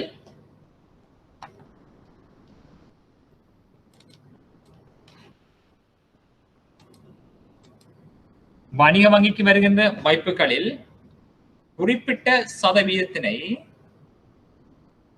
மத்திய வங்கியில் வைப்பு செய்ய வேண்டும். இவ்வாறு செய்யப்படுகின்ற பணத்தை நாங்கள் சொல்றது வந்து ரிக்வெஸ்ட் ரிசர்வ் ரேஷியோன்னு சொல்லுவாங்க. ரிக்வெஸ்ட் ரிசர்வ் ரேஷியோ, அதாவது சட்டப்படியான ஒதுக்கி வீதம் என்று அழைப்போம். இந்த சட்டப்படியான ஒதுக்கி வீதத்தை வந்து இந்த பெடரல் ரிசர்வ் பேங்க் என்ன செய்யலாம் சொன்னா மாற்றி அமைக்கலாம், அல்ல அதிகரிக்கலாம் அல்லது குறைக்கலாம். இதை வந்து சட்டப்படி ஒதுக்கி வீதத்தை அதிகரிக்கும் என்று சொன்னால் வணிக வங்கிகள் முன்னரப்பட கூடிய பணத்தை வந்து மத்திய வங்கியில் வைப்பு செய்ய வேண்டும். இவ்வாறு செய்கின்ற பொழுது கூடிய பணத்தை மத்திய வங்கியில் வைப்பு செய்ய வேண்டி இருந்தால் வணிக வங்கியின் கடனாக்கம் அதிகரிக்கும். வணிக வங்கியின் கடன் வழங்குகிற ஆற்றல் குறையும். ஆற்றல் குறைகின்ற பொழுது கடனாக்கம் குறைஞ்சு பண நிரம்பல் குறையும். அடுத்து மூன்றாவது சொல்லப்படுது ஓபன் மார்க்கெட் ஆபரேஷன். உங்களுக்கு தெரியும், இந்த திரைசேரி உண்டியல வந்து பெடரல் ரிசர்வ் பேங்க் என்ன செய்யலாம் சொன்னா விற்பனை செய்யறது அந்த கொள்வனவு நடவடிக்கை ஊடாக வந்து நாட்டில் வந்து பண நிலைமையில மாற்றத்தை ஏற்படுத்தலாம். தெரியும், அந்த ரிசர்வ் அந்த ஓபன் மார்க்கெட் ஆபரேஷன்ல வந்து திரைசேரி உண்டியல விற்பனை செய்தால் பண நிலைமை குறை, கொள்வனவு செய்தால் பண நிலைமை அதிகரிக்கும்.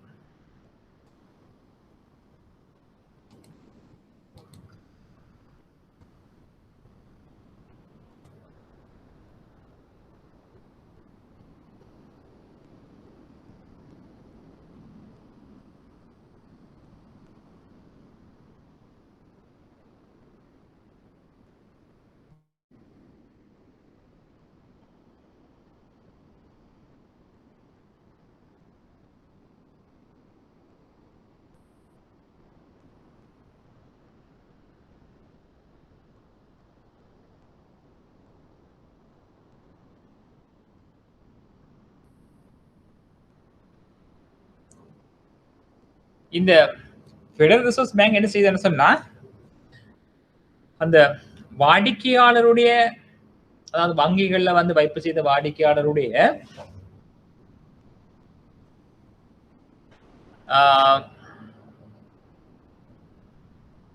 நன்மதிப்பையும் பாதுகாக்க வேணும்.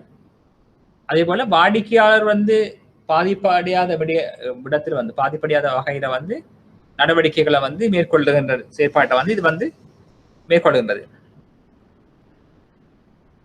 அதே வேளையில வந்து இந்த வங்கித்துறையில வந்து வங்கித்துறையை வந்து முறிவடையாமல் சிறப்பாக செயற்படுவதற்கு வந்து இந்த பெடரல் ரிசர்வ் பேங்க் என்ன செய்யுதுன்னு சொன்னா பல்வேறுபட்ட நடவடிக்கைகளை வந்து மேற்கொள்ளுது, பாதுகாப்பு நடவடிக்கைகளை வந்து மேற்கொள்ளுகிறது.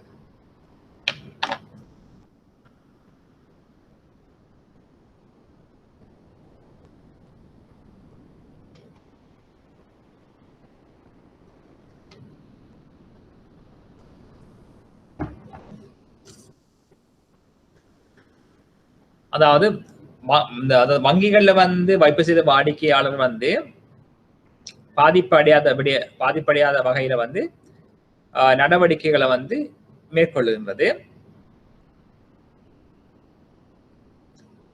மேலும் சட்டங்கள், ஒழுங்குகள் போன்றவற்றை வந்து நடைமுறைப்படுத்துறது.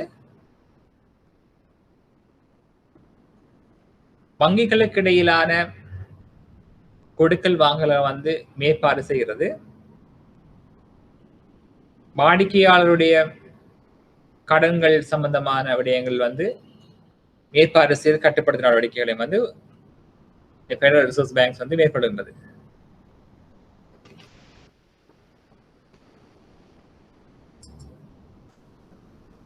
மேலும் இந்த பெடரல் ரிசர்வ் பேங்க் என்ன செய்யணும்னு சொன்னா, நாணயத்தை வந்து வெளியீடு செய்யறது. நாணயத்தை வந்து வெளியீடு செய்கின்ற செயற்பாட்டினை இது மேற்கொள்கிறது. அதாவது நிதி சேவைன்னு சொல்லி அழைக்கப்படுகிறது. அது நாணயத்தை வெளியீடு செய்தல், அடுத்தது காசோலைகளை வந்து தீர்ப்பனவு செய்தல், காசோலை தொடர்பான தீர்ப்பனவுகளுக்கு தீர்ப்பு வழங்குதல் மற்றும் இலத்திரனியல் நிதி கொடுக்கல் வாங்கல்களுக்கு ஒழுங்குபடுத்துதல்,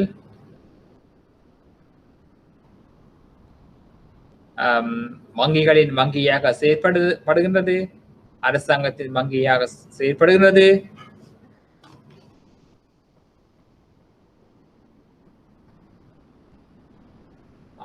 மேலும் இந்த பெடரல் ரிசர்வ் பேங்க்ஸ் வந்து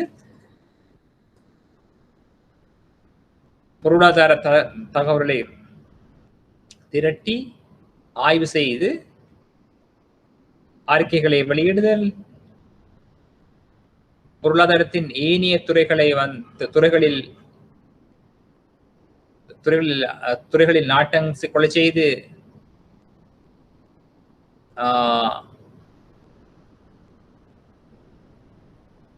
கவனம் செலுத்துதல், சர்வதேச சந்தை தொடர்பான ஆய்வுகளை மேற்கொள்ளுதல்,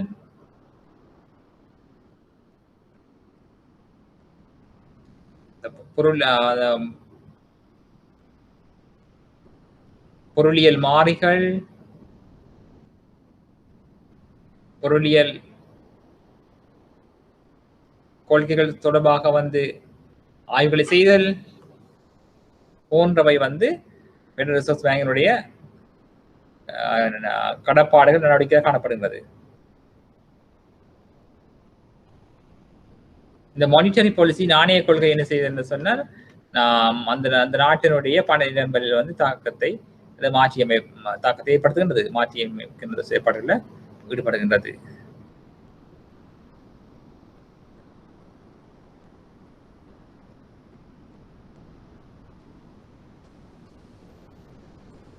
மேலும் இந்த பிரதானமான ஒதுக்கங்கள் மீதான வட்டியினை நாங்கள் நோக்குகின்ற பொழுது பெடரல் ஃபண்ட்ஸ் ரேட் என்று சொல்லி அழைக்கப்படுறது. இங்க பார்க்கிறது பெடரல் நிதி விகிதம்.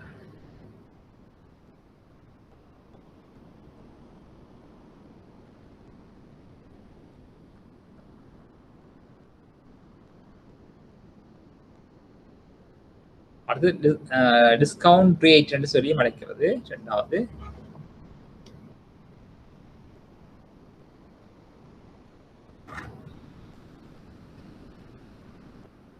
அந்த நாணய கொள்கையினுடைய அந்த அடிப்படையை நாங்கள் நோக்குகின்ற பொழுது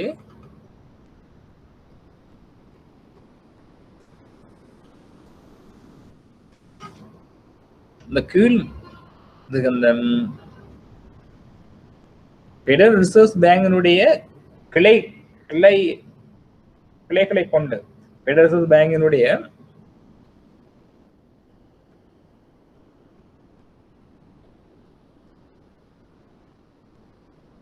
கிளைகளில் இருந்து தெரிவு செய்யப்படுகின்ற 9 தொடக்கம் 9 நபர்கள்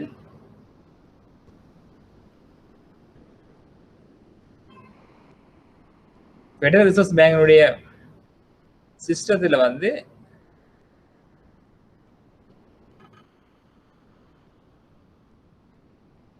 இயக்குநர்களாக தெரிவு செய்யப்படுவார்கள். Board of members are various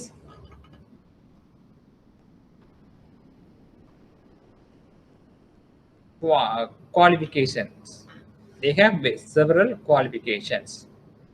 So the power will be decentralized among the branches of Federal Reserve Bank system.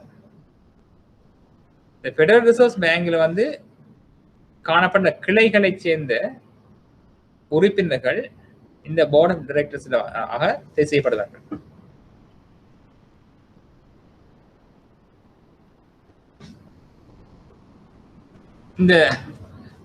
இந்த பணிப்பாளர் சபையில காணப்படுபவர்கள் வந்து அந்த கலை வீதத்துக்கு வந்து வாக்களிக்கக்கூடிய தன்மையை கொண்டிருப்பார்கள். இவர்கள் வந்து அந்த நாட்டினுடைய கொள்கைகளை மேற்கொள்வதற்கு வந்து தமது பங்களிப்பினை செலுத்துவதாக காணப்படுவார்கள்.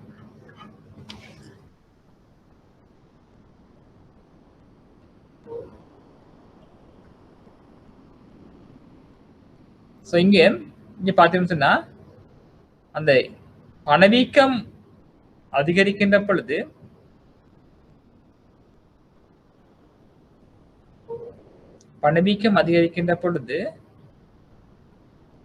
பல்வேறு தாக்கத்தினை நாங்கள் அவதானிக்கக்கூடிய மாதிரி காணப்படுகிறது.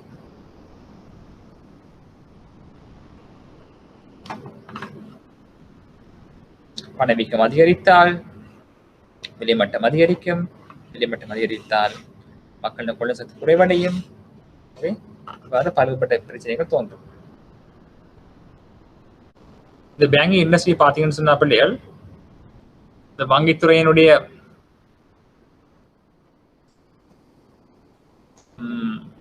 கட்டமைப்பை நாங்கள் பொதுவாக நோக்கணும்னு சொன்னால், பொதுவாக வந்து பாத்தீங்கன்னு சொன்ன பிள்ளைகள், இதன் பிள்ளைகள் வங்கித்துறையினுடைய இந்த வளர்ச்சி இந்த போக்கு நாங்கள் அவதானிக்கலாம். இதுல இது வந்து historical development of banking system என்று பார்க்கலாம் பிள்ளைகள். அப்ப வங்கி இந்த வளர்ச்சி போக்கு நாங்கள் நோக்கின்ற பொழுது 1782 ஆண்டு இந்த bank of North America is chartered சொல்லி அழைக்கப்படுது. பேங்க் ஆஃப் நார்த் அமெரிக்கா தான் 1782 ஆண்டு காலப்பகுதியில் வந்து ஆரம்பிக்கப்பட்டதாக வந்து சொல்லப்படுகின்றது. அப்ப நான் நினைக்கிற இதன் வந்து முதலாக உருவாக்கப்பட்ட வங்கி bank of North America is chartered.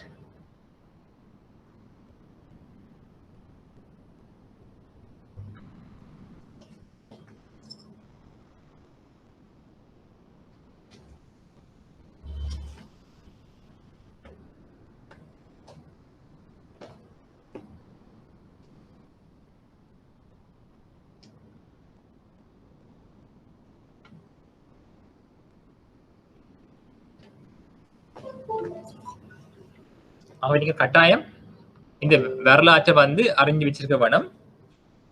1782 ஆண்டு உருவாக்கப்பட்டதான் இந்த பேங்க் ஆஃப் நார்த் அமெரிக்கா. அதனைத் தொடர்ந்து 1791 ஆண்டு பேங்க் ஆஃப் யுனைடெட் ஸ்டேட்ஸ் உருவாக்கப்பட்டது. 1791 ஆண்டு உருவாக்கப்பட்டது. பேங்க் ஆஃப் யுனைடெட் ஸ்டேட்ஸ் என்று உருவாக்கப்பட்டது. அதற்கு பிறகு 1811 ஆண்டு பேங்க் ஆஃப் யுனைடெட் ஸ்டேட்ஸ் வந்து உருவாக்கப்பட்டிருக்கு.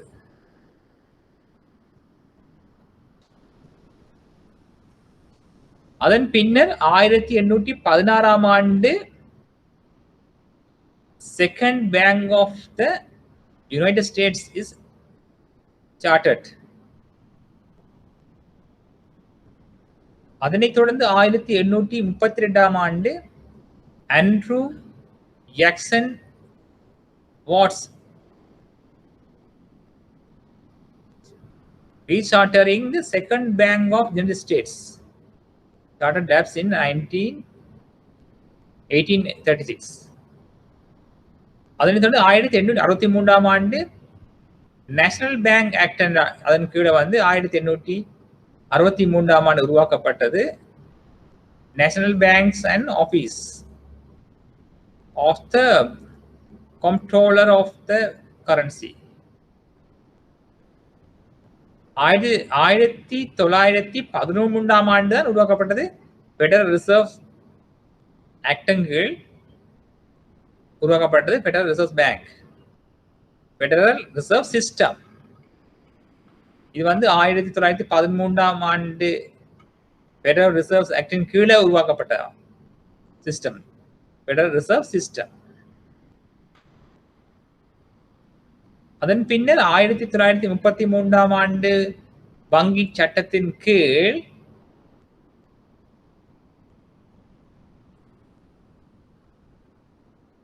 creates Federal Deposit Insurance Corporation and separates banking and securities industries உருவாக்கப்பட்டதாக கொள்ளப்படுகின்றது. இதன்படி இந்த வங்கித்துறையினுடைய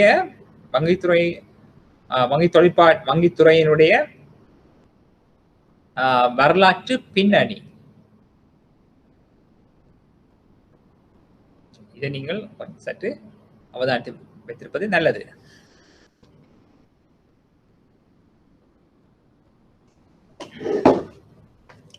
மேலும் பார்த்தீர்கள் என்று சொன்னால் the effect of open market operation, அதாவது திறந்த சந்தை நடவடிக்கையினுடைய தாக்கங்கள் என்று சொல்லி நாங்கள் அவதானிக்க வேண்டியிருக்கின்றது.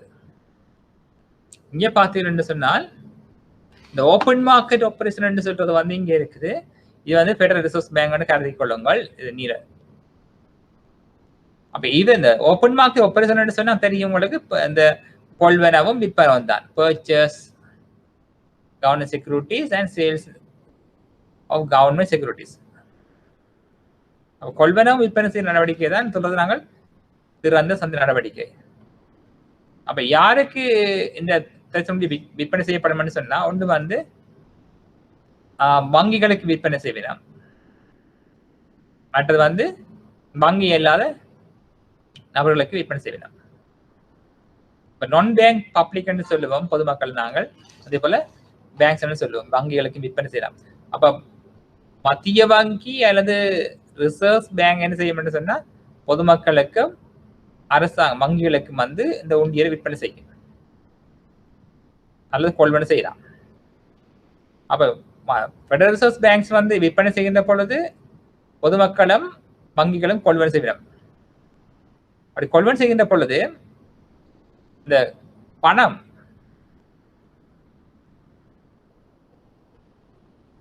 கொள்வனை செய்கின்ற பொழுது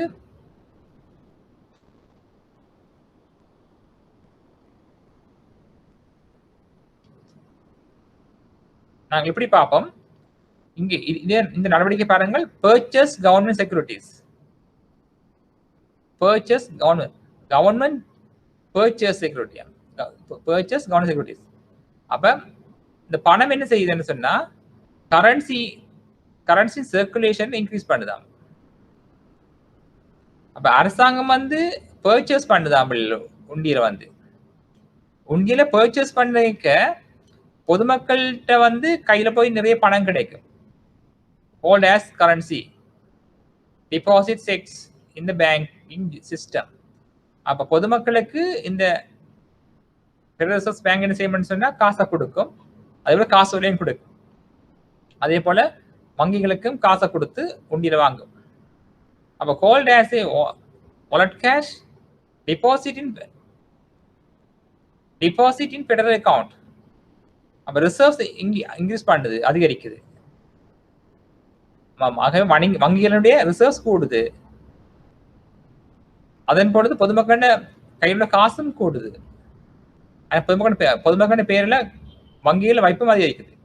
இவ்வாறு அதிகரிக்கின்ற பொழுது மானிட்டரி பேஸ் என்ன செய்யும் சொன்னா அதிகரிக்கும், பண நிரம்ப அதிகரிக்க பார்க்கும். பொதுமக்களின் கையில காசும் கூடுது, பொதுமக்களின் பேர்ல வங்கியில காசும் கூடுது. இது வந்து மானிட்டரி பேஸ் வந்து அதிகரிக்கும். இது வந்து ஓப்பன் மார்க்கெட் ஆபரேஷன்ல வந்து நடக்கிற சம்பவம். அதாவது உண்டியில வந்து ஃபெடரல் ரிசர்வ் பேங்க்ஸ் வந்து கொள்வனை செய்யுது உண்டியல், அதன்போது பண நிரம்ப கூடும், மானிட்டரி பேஸ் வந்து அதிகரிக்கும்.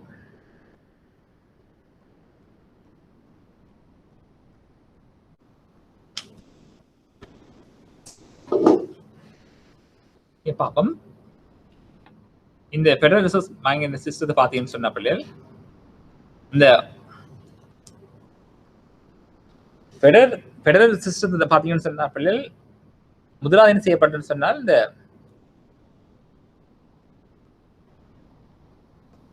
இந்த ஃபெடரல் ரிசர்வ் பேங்க் என்ன செய்யுதுன்னு சொன்னா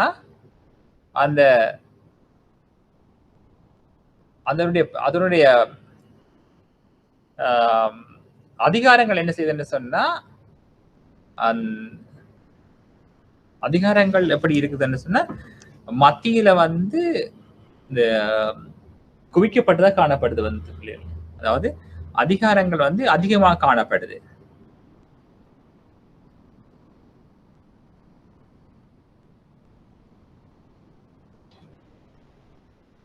ஆகவே இங்க வந்து இந்த ஃபெடரல் ரிசர்வ் பேங்க்ஸுக்கு வந்து அதிகமான அதிகாரங்களை கொண்டிருக்குது.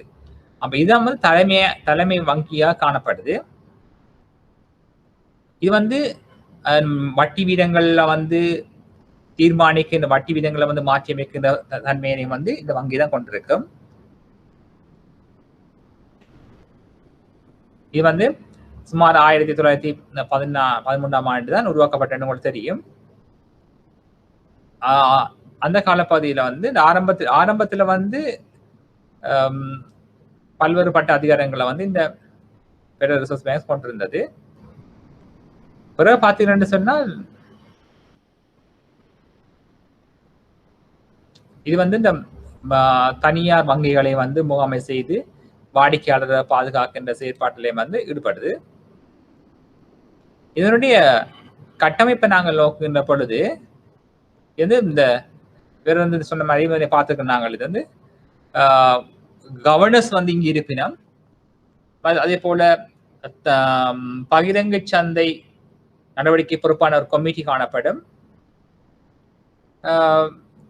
அதே போல ஆலோசனை சபைகளையும் காணப்படும். அதே போல இது வந்து இங்க வந்து 2900 மேற்பட்ட கமர்ஷியல் வங்கிகளும் காணப்படுதாம். இது நீங்க அவதானிக்க வேண்டும், இது கட்டாயம் பார்க்கணும், நீங்க விளங்கி வைக்கணும். The structure of the responsibility, structure and the responsibility for policy towards in the Federal Reserve System. இது வந்து policy towards இருக்குது, அந்த Federal Reserve System இருக்குது பார்க்கலாம் நீங்கள். இந்த Federal System பார்த்தீங்கன்னு சொன்னா போர்ட் ஆஃப் கவர்னர்ஸ் வந்து இருப்பினம். இதுல 7 பேர் வந்து உறுப்பினராக காணப்படுவினம், including chairman appointed by the President of the United States and confirmed by the Senate. அப்ப 7 பேர் வந்து இந்த கவர்னர்ஸ் போர்ட் ஆஃப் கவர்னர்ஸ் இருப்பினம். இதுல வந்து தலைவர் உட்பட ஜனாதிபதியால தான் தெரிவு செய்யப்படுவினம். தெரிவு செய்யப்பட்டவர்கள் வந்து செனட் சபையால வந்து அங்கீகரிக்கப்பட வேண்டும், ஏற்றுக்கொள்ளப்பட வேண்டும். Appoint 3 directors to each Federal Reserve Banks.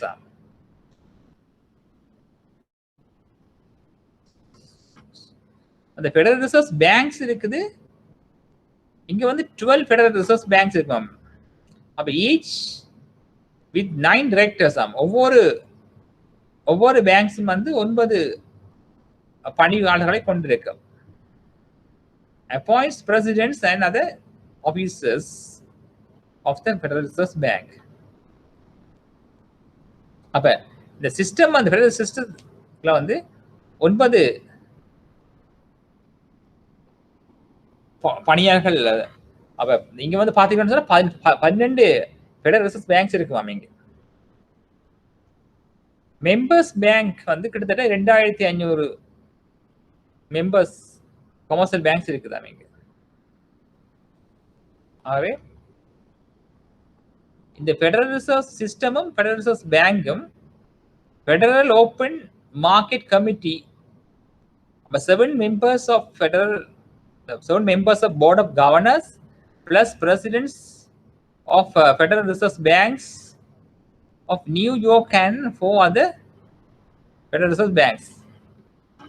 அப்ப இங்க பாத்தீங்கன்னு சொன்னா 7 கவர்னர்ஸ் வந்து 7 member of board of governors 7 உறுப்பினர் காணப்படுவார்கள் இந்த சபையில வந்து தலைவர் உட்பட.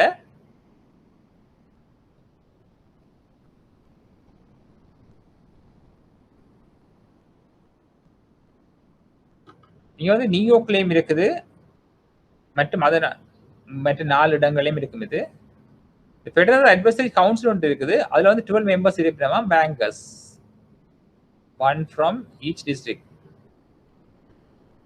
12 உறுப்பினர் காணப்படுவார்கள் வந்து ஒவ்வொரு மாவட்டம் அல்லது மாகாணத்திலும் இருந்து தெரிவு செய்யப்பட வேண்டுமா.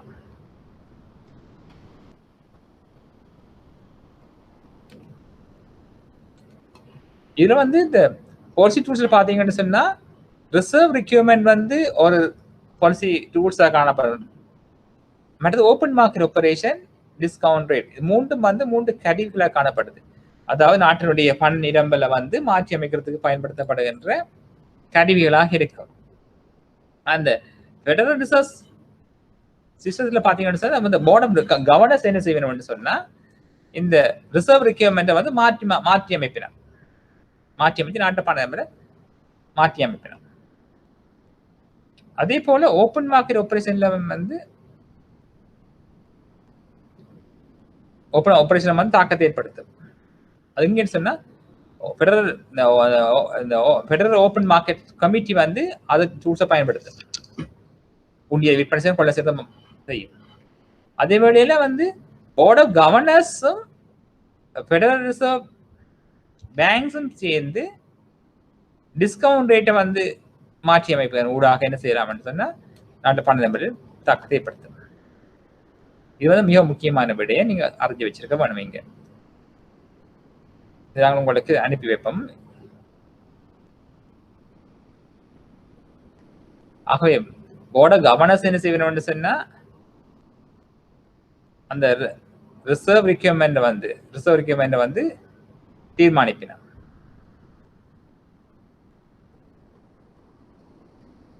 அதே போல இந்த கவர்னர்ஸ் என்ன செய்யலாம்னு சொன்னா டிஸ்கவுண்ட் ரேட்டையை வந்து மாற்றி அமைப்பினோம். அதே போல ஃபெடரல் ரிசர்வ் பேங்க்ஸும் செய்யும் மாற்றி அமைக்கும்.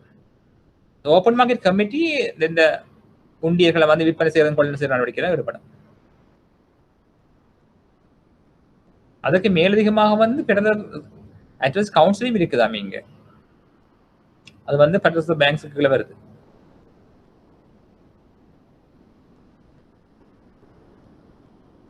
மெம்பர்ஸ் பேங்க்கும் ஃபெடரல் ரிசர்வ் பேங்க்ஸுக்குள்ள இருக்குது. ஃபெடரல் ரிசர்வ் பேங்க்ஸ் வந்து பார்த்தோம்னு சொன்னா குவாசி பப்ளிக் இன்ஸ்டிடியூஷன். அது வந்து owned by the private commercial banks in the district that are members of the federal system. இந்த ஃபெடரல் ரிசர்வ் பேங்க் என்ன செய்யுதுன்னு சொன்ன எப்படி இருக்குமான்னு சொன்னா இது வந்து செமி கவர்மெண்ட் மாதிரி காணப்படுமா. இங்க வந்து பிரைவேட் பேங்க்ஸும் federal bank system Federal Reserve System சேர்ந்து தான் நம்ம உருவாக்கி இருக்குதான் ஃபெடரல் ரிசர்வ் பேங்க் வந்து.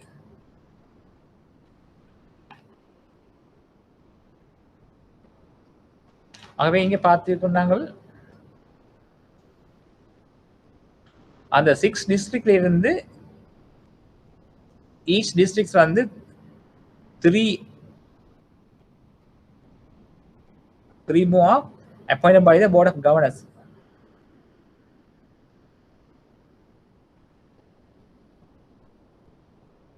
ஆகவே இந்த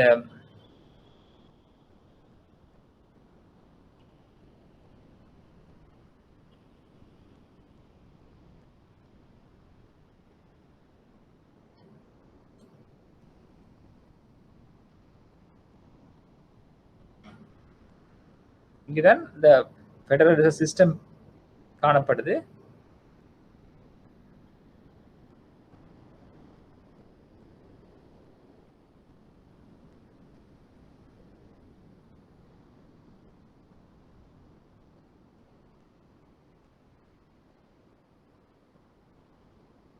Function of the Federal Reserve Banks. வெளியே செக் காசோலைகளை தீர்ப்பாடு செய்கிறது, புதிய நாணயங்களை வெளியீடு செய்கிறது,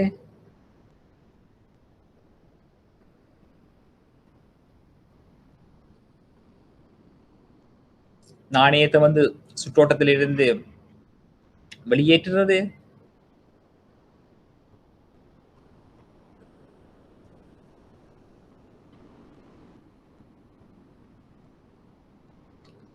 கடன்களுக்கான வட்டிகளை வந்து நீக்கிறது அல்ல தள்ளுபடி செய்தல்,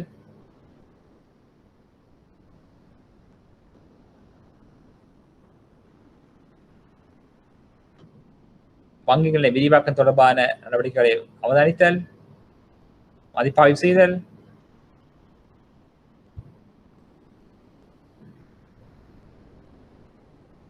மற்றும் ஃபெடரல் ரிசர்வ் சிஸ்டம் மற்றும் வணிக சமூகங்களுக்கிடையே சுமூகமான செயற்பாட்டினை மேம்படுத்துறது மற்றும் அரசாங்க வங்கி மற்றும் இனி வங்கிகளை வந்து மேற்பார்வை செய்தல், தகவல்கள் திரட்டுதல்,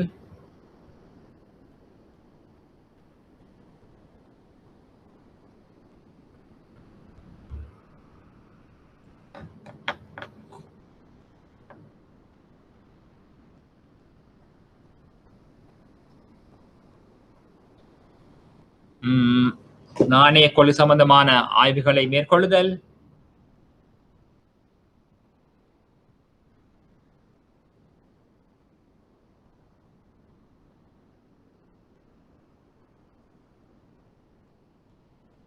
இந்த ஃபெடரல் ரிசர்வ் சிஸ்டத்துல வந்து பாத்தீங்கன்னு சொன்னா 7 உறுப்பினர்கள் வந்து இந்த ஹெட் குவார்ட்டர்ஸ் இருப்பாங்க Washington டிசில. 7 members headquartered in Washington DC, appointed by presidents and confirmed by the Senate. 14 வருட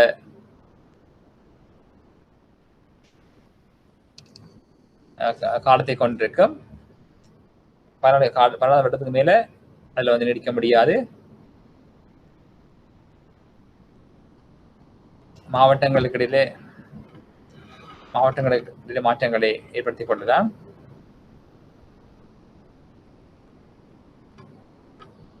ஸோ அந்த தன்னுடைய தலைவர் வந்து கவர்னர்ஸ் தான் அதனுடைய தலைவர் வந்து தீர்மானிப்பார்.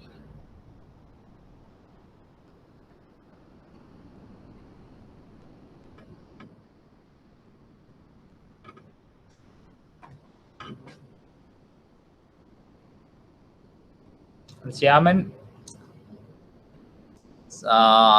தெரிவு செய்யப்படுவார், கவர்னர்ஸிடமிருந்து தெரிவு செய்யப்படுவார். இவர் 4 வருட முதிர் காலத்தை பதவி காலத்தை கொண்டிருக்கும். மேலதிகமாக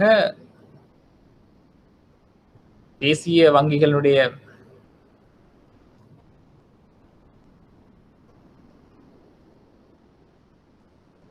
நாட்டினுடைய ஏனைய வங்கிகள் வந்து இந்த ஃபெடரல் ரிசர்வ் பேங்க் சிஸ்டத்துல வந்து உறுப்பினர் காணப்படும்.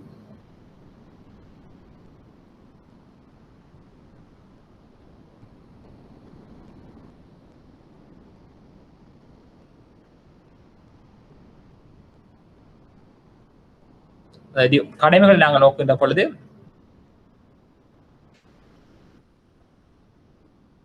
பகிர்ந்து சிந்து நடவடிக்கைக்கு வந்து வாக்களித்தல், அடுத்தது வந்து ஒதுக்கங்களை தீர்மானிக்க உதவுதல், டிஸ்கவுண்ட் ரேட் தீர்மானிப்பதில் கட்டுப்பாடுகளை மேற்கொள்ளுதல்,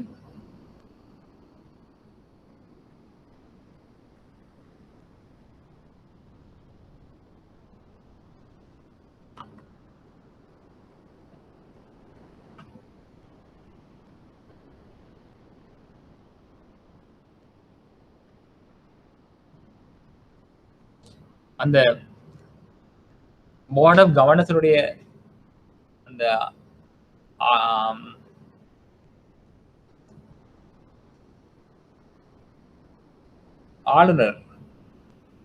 ஆளுநருடைய கடமை நோக்கின்ற பொழுது நாங்கள் வங்கிகள் இணைப்பு மற்றும் விண்ணப்பங்கள் தொடர்பான அனுமதியினை வழங்குதல்,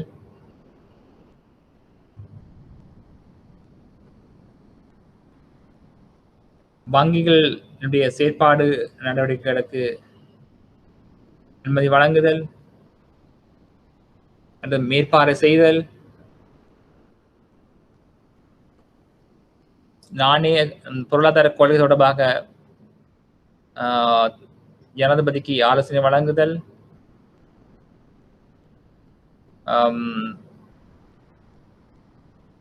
அமெரிக்காவினுடைய பாராளுமன்றம் அதாவது காங்கிரஸ் வந்து ஆலோசனை வழங்குதல்,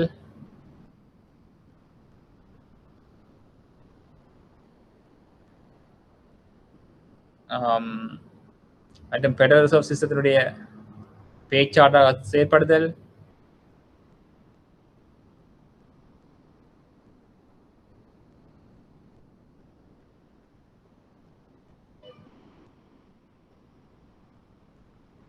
மற்றும்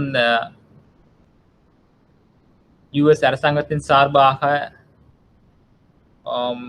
ஒப்பந்தங்களை மேற்கொள்ளுதல்,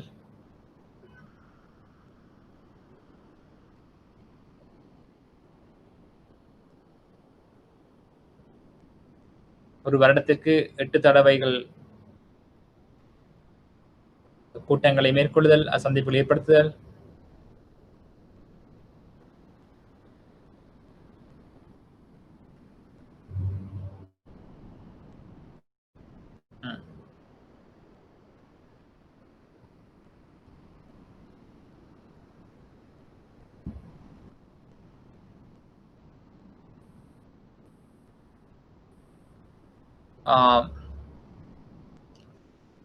பணிப்பாளர் சபையினுடைய தலைவர்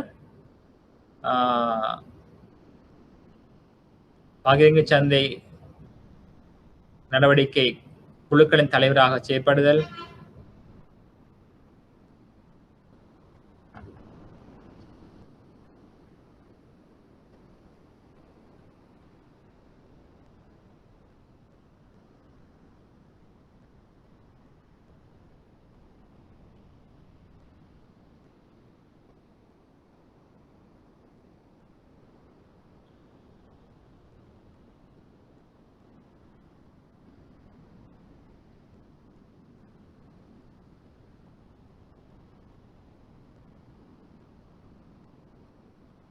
அடுத்து பார்க்கலாம் ஏனைய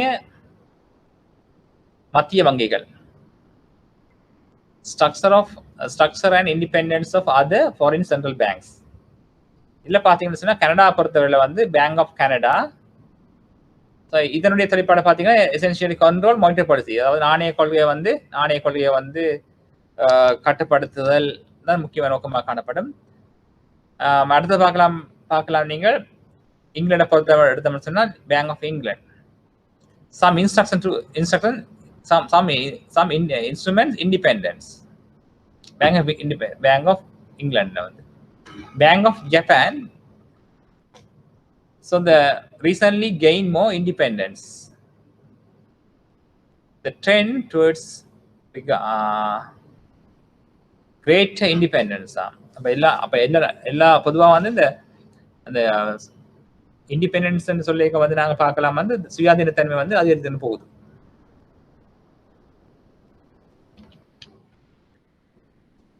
ஆகவே நாங்கள் பார்த்த விடயத்தை நீங்கள் ஞாபகப்படுத்தி வச்சிருக்க மேடம். அதை தொடர்ந்து இந்த சிறிய பெரிய பார்ப்போம் இருக்கேன் விலைமட்ட சம்பந்தமா பார்த்துருக்கோம் இருக்கேன். இல்ல பாத்தீங்கன்னு சொன்னா பிள்ளைகள் உங்களுக்கு தெரியும் இந்த ஜெனரல் பிரைஸ் லெவல், அதாவது உங்களுக்கு தெரியும் பொது விலை மட்டம் தெரியும் உங்களுக்கு. பொது விலை மட்டம் சொன்னால் என்னன்னு தெரியும் உங்களுக்கு. அதாவது பொருட்கள் சேவைகளுடைய சராசரி விலை மட்டத்தை நாங்கள் சொல்றது பொது விலை மட்டம் சொல்றது. அதனை தொடர்ந்து இந்த விலை சுட்டிகள் உங்களுக்கு தெரியும். உங்களுக்கு இந்த கேள்விப்பட்ட விலை சுட்டி, நுகர்வோர் விலை சுட்டன், குழம்பு பெரும்பாலான விலை சுட்டன், மொத்த விற்பனை விலை சுட்டான்னு தெரியும் உங்களுக்கு. அதை வந்து எப்படி தயாரிக்கிறேன்னு சொல்லி சிறிய விளக்கத்தை நாங்கள் பார்ப்போம். இப்போ உங்களுக்கு தெரியும் இதுல வந்து பாத்தீங்கன்னு சொன்னா 2005ஆம் ஆண்டு 6, 7, 8, 9, 10 இருக்குதுல. இதுல வந்து குறிப்பிட்ட ஒரு தொகுதி பொருட்கள் தெரியும் உங்களுக்கு. அரிசி, சீனி, மா அப்படின்னு தெரியுது. அப்ப இவற்றை விலை தரப்பட்டது. 1 கிலோ அரிசி இந்த விலை விலை தரப்பட்டிருக்கு. ஆகவே இந்த 1, 2, 3, 4 பொருட்களின் விலைகள் இங்கே தரப்பட்டிருக்குது. 1, 2, 3, 4, 5 ஆண்டுகளில் 4 பொருட்களுக்கான விலைகள் இங்கே தரப்பட்டிருக்கு. அப்ப இப்படி ஒரு 4 பொருட்கள் விலை தரப்பட்டிருக்குது. அப்ப நீங்க எப்படி நீங்கள் பொது விலைமட்டத்தை காண போறீங்க? எப்படி காணணும்னு சொன்னா அந்த 4 பொருட்களின் விலையும் கூட்டுங்க. இப்படி 4ஆல பிரிச்சு விட்டீங்கன்னு சொன்னா 2005ஆம் ஆண்டு அந்த சராசரி விலை வரும். அதே போல் 2006ஆம் ஆண்டு இந்த 3 பொருட்கள் இருக்கு. இந்த 3 பொருட்களின் விலையும் கூட்டி 3ஆல பிரிச்சீங்கன்னு சொன்னா அந்த சராசரி விலை வரும். அப்ப 2007ஆம் ஆண்டு 3 பொருளையும் கூட்டி 3ஆல பிரிக்குங்க. இப்படி அந்த தரப்பட்ட பொருட்கள்ல கூட்டி எத்தனை பண்டமன் அந்த அத்தனை பண்ட பிரிச்சீங்கன்னு சொன்னா சராசரி விலை கிடைக்கும். சராசரி விலை என்பது அந்த ஜெனரல் பிரைஸ் லெவல். அது அந்த பொருட்கள் விலையை கூட்டி பொருட்கள் எண்ணிக்கையால பிரித்தால் அது சராசரி விலை கிடைக்கும் உங்களுக்கு. அதை பாருங்கள், இங்க தரப்பட்டிருக்குது பைனாப்பிள் தர ஆரஞ்சு, பொமக்ரேட்ஸ் தரப்பட்டிருக்கு. அதாவது பைனாப்பிள் தரப்பட்டிருக்குது, ஆரஞ்சு தரப்பட்டிருக்குது, பொமக்ரேட்ஸ் தரப்பட்டிருக்குது, மாதுளம்பழம் தரப்பட்டிருக்கு பொமக்ரேட்ஸ். அப்ப இது 30, 50, 50, 35, 85 வரும் கூட்டின்னு சொன்னா. அதே போல பாருங்க அரிசி தரப்பட்டிருக்கு உங்களுக்கு. அரிசி 100, கோதுமை 100, சுகர் 100. 3 தரப்பட்டது. 3 பணம் தரும். 3ஐயும் கூட்டுங்க, 3ஐயும் கூட்டினா 300 வரும் உங்களுக்கு. 3ஐயும் கூட்டி 3ஆயிரம் பிரிங்க, சராசரி விலை கிடைக்கும் உங்களுக்கு. அதே போல 3ஐயும் கூட்டு 430, 3ஆயிரம் பிரிங்க எப்படி வரும்? 143 சமம். அப்ப 3ஐயும் கூட்டி 3ஆயிரம் பிரிச்சிங்கன்னா சராசரி விலை. இது சொல்றது ஜெனரல் பிரைஸ் லெவல். இப்ப சராசரி விலை மட்டும் பாருங்க. அப்ப முதலாவது ஆண்டுல வந்து 100 இருக்குது, 2வது ஆண்டுல 143. ஆகவே இது வந்து 43% பொது விலை மட்டும் கூடி இருக்குது. அதே போல இந்த முதலாம் ஆண்டோட நாங்கள் 3ஆம் ஆண்டு ஒப்படைக்க 100% வந்து விலை கூடி இருக்குது. அதுதான் சொல்ல சராசரி விலை மட்டம். 3 பொருளையும் கூட்டி 3ஆல பிரிச்சா சராசரி விலை மட்டம் கிடைக்குது. ஆகவே இந்த அடியாண்டில இருந்து நாங்கள் இந்த அடியாண்டில இருந்து பார்த்தோம்னா இங்க 143% வீதம் கூடி இருக்குது. மன்னிக்கும் 43% கூடி இருக்குது. 43% கூடி இருக்குது. அப்ப இந்த ஆண்டுல இருந்து இந்த ஆண்டு பாத்தீங்கன்னு சொன்னா 100 வீதம் கூடி இருக்குது. அவங்களுக்கு தெரியணும் அந்த விலைச்சுட்டன், அதாவது கொழும்பு நுகரம் விலைச்சுட்டன் தெரியணும். கொழும்பு பெரும்பாக நுகரம் விலைச்சுட்டன் கேள்விப்பட்டிருப்பீங்கள். இதுல வந்து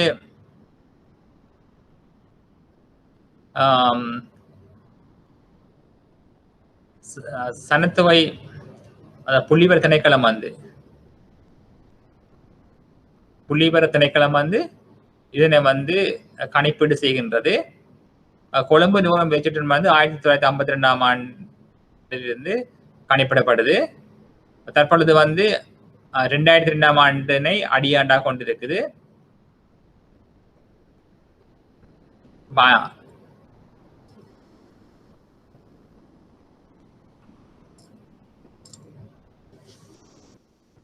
அதே போல வந்து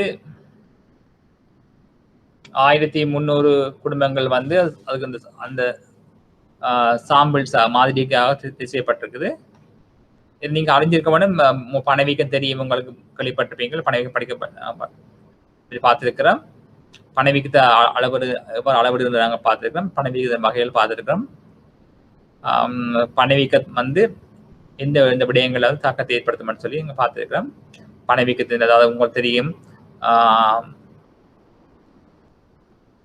அமுக்க பணவீக்கம், அதாவது கேள்வி தூண்ட பணவீக்கம், செலவு தூண்ட பணவீக்கம், துறைசார் ரீதியான பணவீக்கம் எல்லாம் பார்த்து நாங்கள்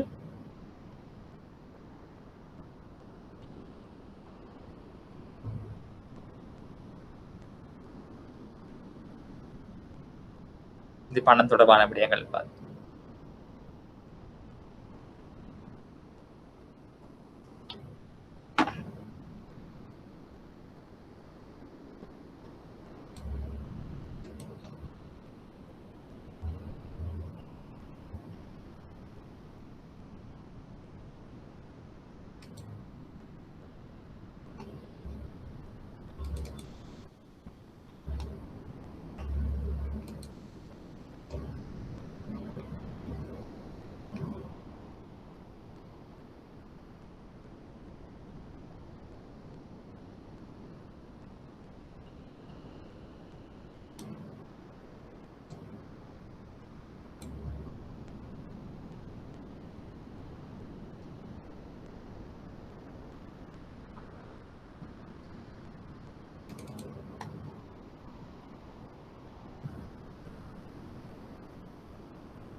இல்லப்பா, நாங்கள் அதே வழியில் நீங்கள் கற்ற விடயங்களை திருப்பி ஞாபகப்படுத்திக்கணும். இந்த பண சம்பந்தமான விடயங்களை பார்த்து நாங்கள் M1, M2, M2B, M4 பார்த்து நாங்கள்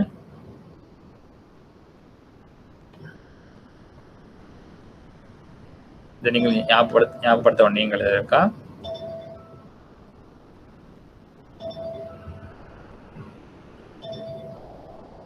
பண நிரம்பல், பண பெருக்கி, அடிப்படை பணம்,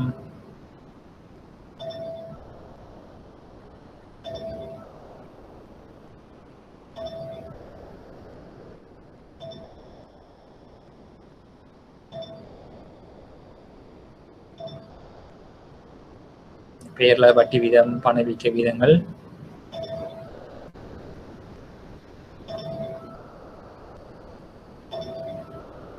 ஓகே புள்ளியா, அப்ப நீங்கள் நான் பார்த்த விடயங்கள் நீங்கள் இத்துடன் நாங்கள் இன்றைய வகுப்பை நாங்கள் நிறைய செய்து மீண்டும் சந்திப்போம். அதுவரைக்கும் நன்றி கூறி விடைபெற்றுக் கொள்கின்றோம். நன்றி, வணக்கம் மாணவர்களே, நன்றி.